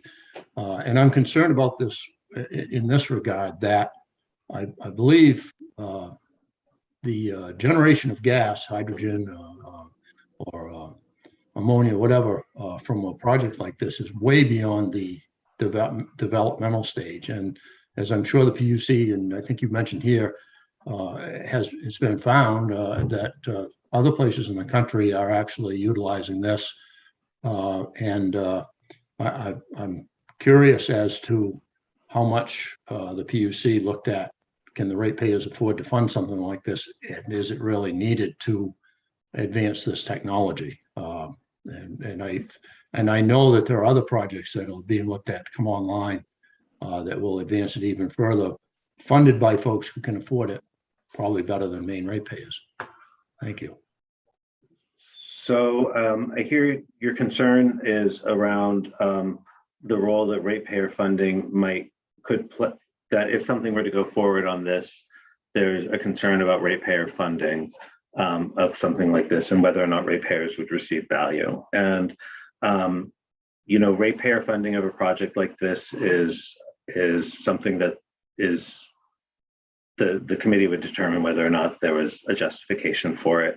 We highlighted other funding sources in case the committee were to decide that they really did want to go forward with some sort of pilot, that they were aware that there might be something like that. I don't know in the other jurisdictions if they have found these to be cost effective yet, because that was what I was trying to express when I was saying that these are all very new and we haven't even seen results. Some of them are only just very recently passed. So operationally, whether or not they've achieved what their goals were is not yet known. And the financing of it, the payoffs of it, are the cost benefit analysis as we did not complete that on the projects that you're seeing in there. We were trying to narrow it down, so we were looking specifically at as much as we could, but that made it so that it was logical. Thank you. So if the committee were to decide that they did want to go forward with some sort of a pilot, there's a lot more questions that they may want to consider if in fact a pilot was something they wanted to explore. And I'll leave it there. Thank you. Thank you, Mr. Rolnick. And go next to Representative Kessler. Thank you, Mr. Chair, and good afternoon, Mr. Rolnick. Have you, or can you relate this to the current grid modernization docket? Do you know if there is at least discussion of this in that docket as well?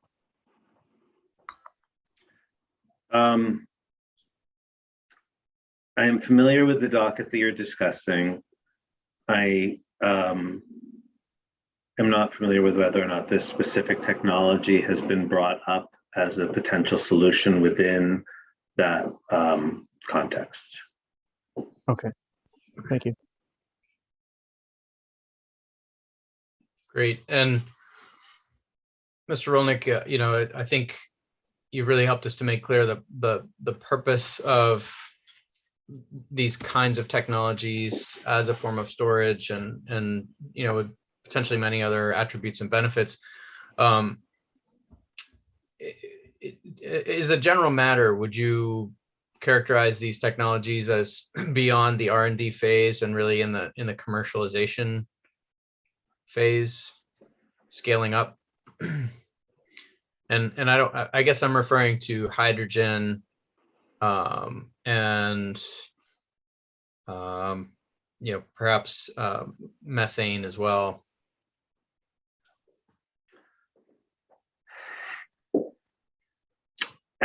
So from my reading of the literature that we reviewed, and I would not say that these are widely commercially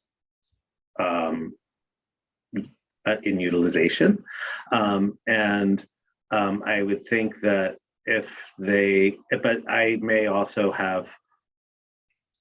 I look at the world through an economist's eyes, and so if it was truly commercialized, you'd start seeing they wouldn't be coming here, right? So it looks like it's in very early stages. It looks like there is still a lot of research to be done, and I think it's important that if the committee is interested in moving forward, that there be some good understandings of what the committee would like to learn from it, and what the goals are. It's something I can go on and on about, but I don't want to lose people, so I'll stop there for a moment. Understood.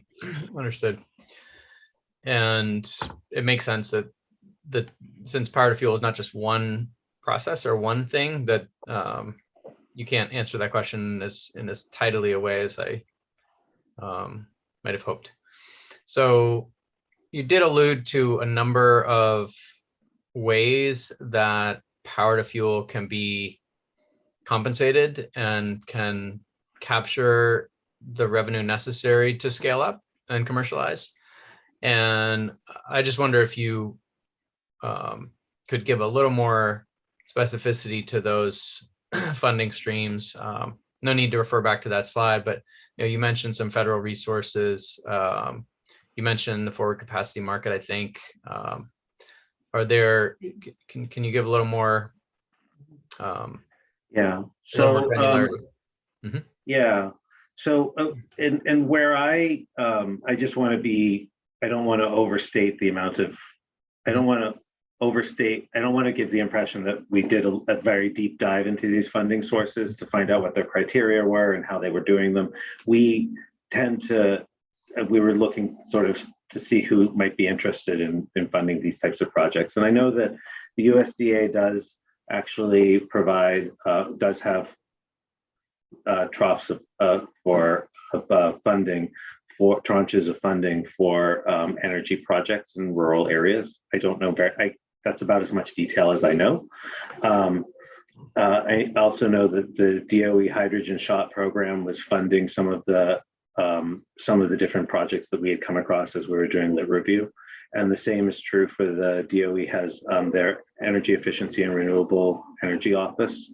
And the Maine Technology Institute, when we looked through their website, looked as though this might be the type of project that they could potentially be interested in based on what they do.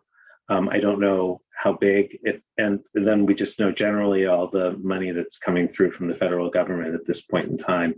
And then I hadn't mentioned, I had mentioned the FCA, the forward capacity auction, in the context of batteries, which might be considered a slightly different technology than power to fuel. And the reason those ones are coming online is because they are commercially viable. Those are bidding into the forward capacity market at the ISO New England level. And batteries and power to fuel could have a lot of overlap, but they could be very different things that they do. So it depends if you're interested in a specific technology because there's some other benefits that you're looking for, or if you're looking, are you trying to shift load from, you've got production that's happening in summer and you need it available in the winter, that's a power to fuel application. Are you trying to shift the load, the peak off and reduce curtails? Well, batteries may or may not, depending on where you're looking, may be the best solution. It really, again, the research on this to me was fascinating because there were so many different applications and such a broad variety of things, but everything seems to be very experimental at this moment. Got it. Is there anything, you're an economist, is there anything in your review, to the extent that you have had time, that in the power to fuel space specifically, that appears to offer a significant value that might not be captured in our current market paradigm? Does that make sense? I'm going to ask if you could maybe rephrase that because I didn't quite follow. So, we have a capacity market, we have a day ahead market, there's a spot market. We do offer a path for what are called non-wires alternatives, which can sometimes add value. There's not a lot there in terms of adding value for storage at present, although we've done some things. We have T-Rex. So you spoke about the sort of value stream that power to fuel offers to the grid, and my question is, as an economist, do you see any of that value that might not be adequately compensated by our current approach?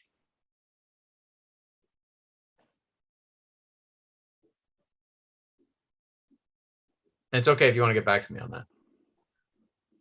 Yeah, I'm not sure. I'm just trying to think. So the question you're asking is within the context of how electricity is procured currently. We'll just take a small sliver of it. ISO New England, there's half a dozen different markets. And is there a value for power to fuel that's not currently being compensated in those markets? Supply market or grid, some of the attributes that are beneficial for delivery. Yeah. So I'm